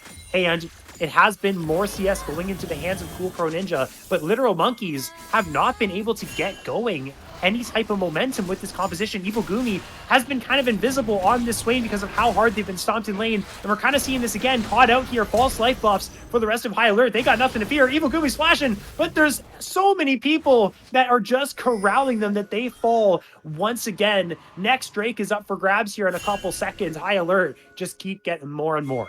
Yeah, I mean, like you said, Ethereal Ice really sacrificing a lot of stuff to be able to play with the team and make these plays. And, like, that's what I remember when I played with her, is always like, hey, we need you here at this fight. I'm going to just drop waves to be able to get there and get the numbers in your favor and play out the fight that your team wants to see, because they know that it's going to be the play to win, even if it doesn't benefit them. And they are doing that so well with their team here, because what looked so rough in the early game, they found their way back in it, and it was to get these group plays, the plays that aren't being expected, and also just letting Bear be a monster up in that top lane against whoever shows up him. I mean, this is 1v3, and I think he's going to be fine.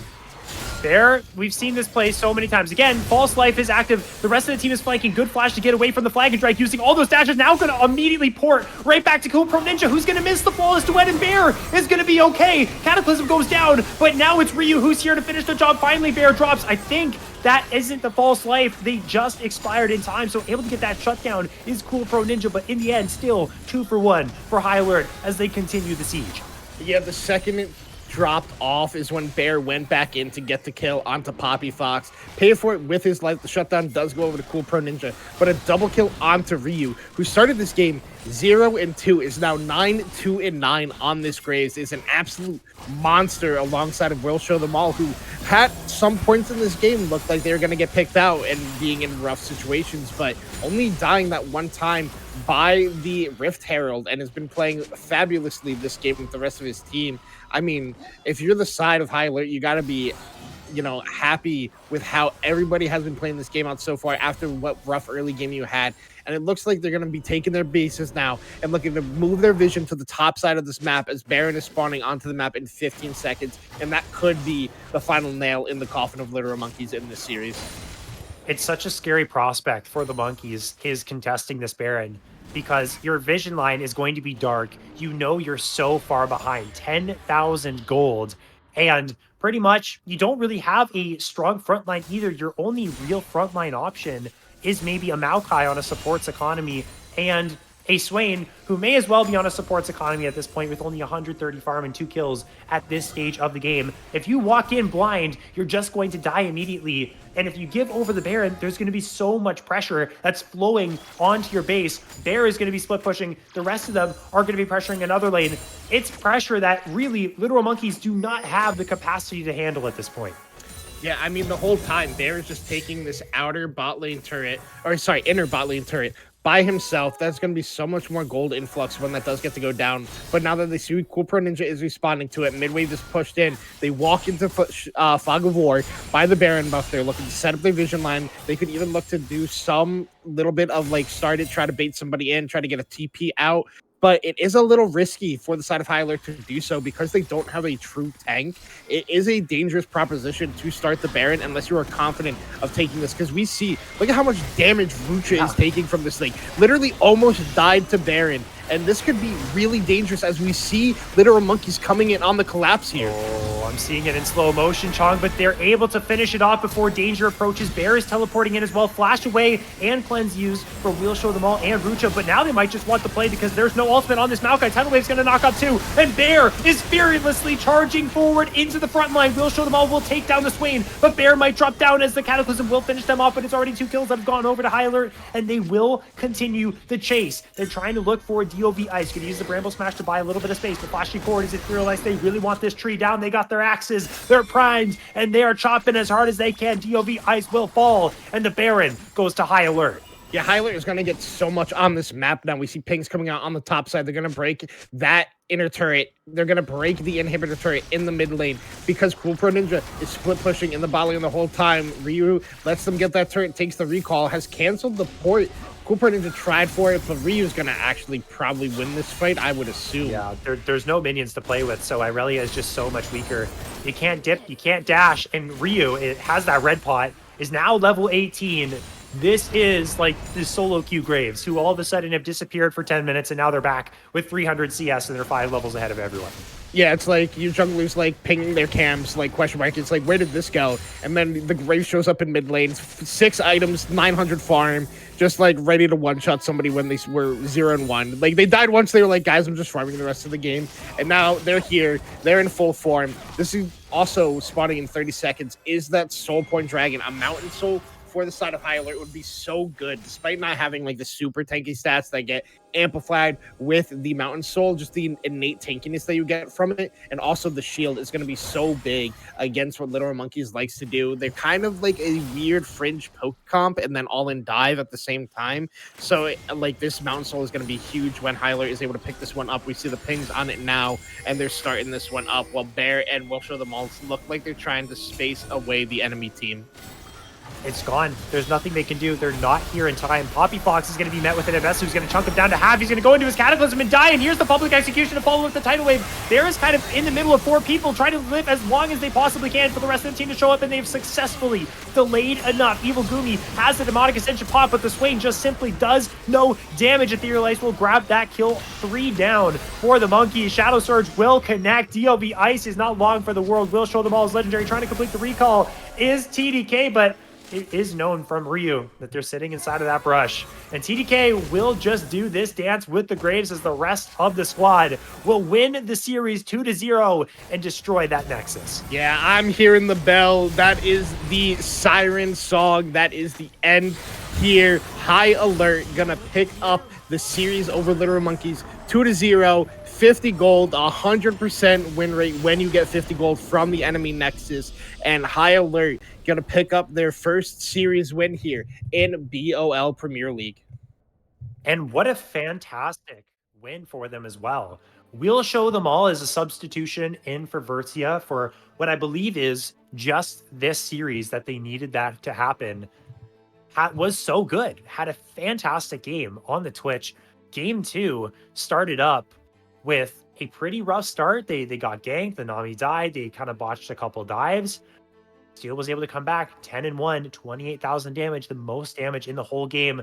I think they performed so well. Ryu on this Graves actually shocked me because, when I saw this composition, it looked all over the place. It looked solo queue like I was envisioning the Graves kind of dying one time and then falling behind and kind of being useless. That wasn't the case here. I was so impressed with how High Alert was really able to outshine their opponents in this one. Yeah, I mean, I have to agree. I thought the same thing that you did when I saw the comp drafted for the side of High Alert, but able to play it out as well as you could have imagined. I mean, everybody did their job. I mean, shout out Ethereal Ice. Like, yeah, didn't have the damage numbers you would expect, but was always there on the play for the team, able to get the counter ganks or the counter engages that is so strong when you get this Vex that can just deter a lot of these Dash champions what they want to do. But also, Bear was such a menace on this Ambessa, just creating once again so much space, this akin to the likes of his Cassante. I mean, everyone on High Alert played as well as you could want in this game and in this series. And I mean, it's rough for Literal Monkeys. They're playing with a sub support, but it's rough like when you have the early game like that and you feel like it's going in your favor and then it's just turned on its head like that. It feels really hard to plant your feet again and regain momentum. And I mean, I hope that they can bounce back from this and be able to, learn from their mistakes and be able to be stronger next week and look for their first win. But it could be really hard to regain that mental and not stay in that spiral once you do take losses like this.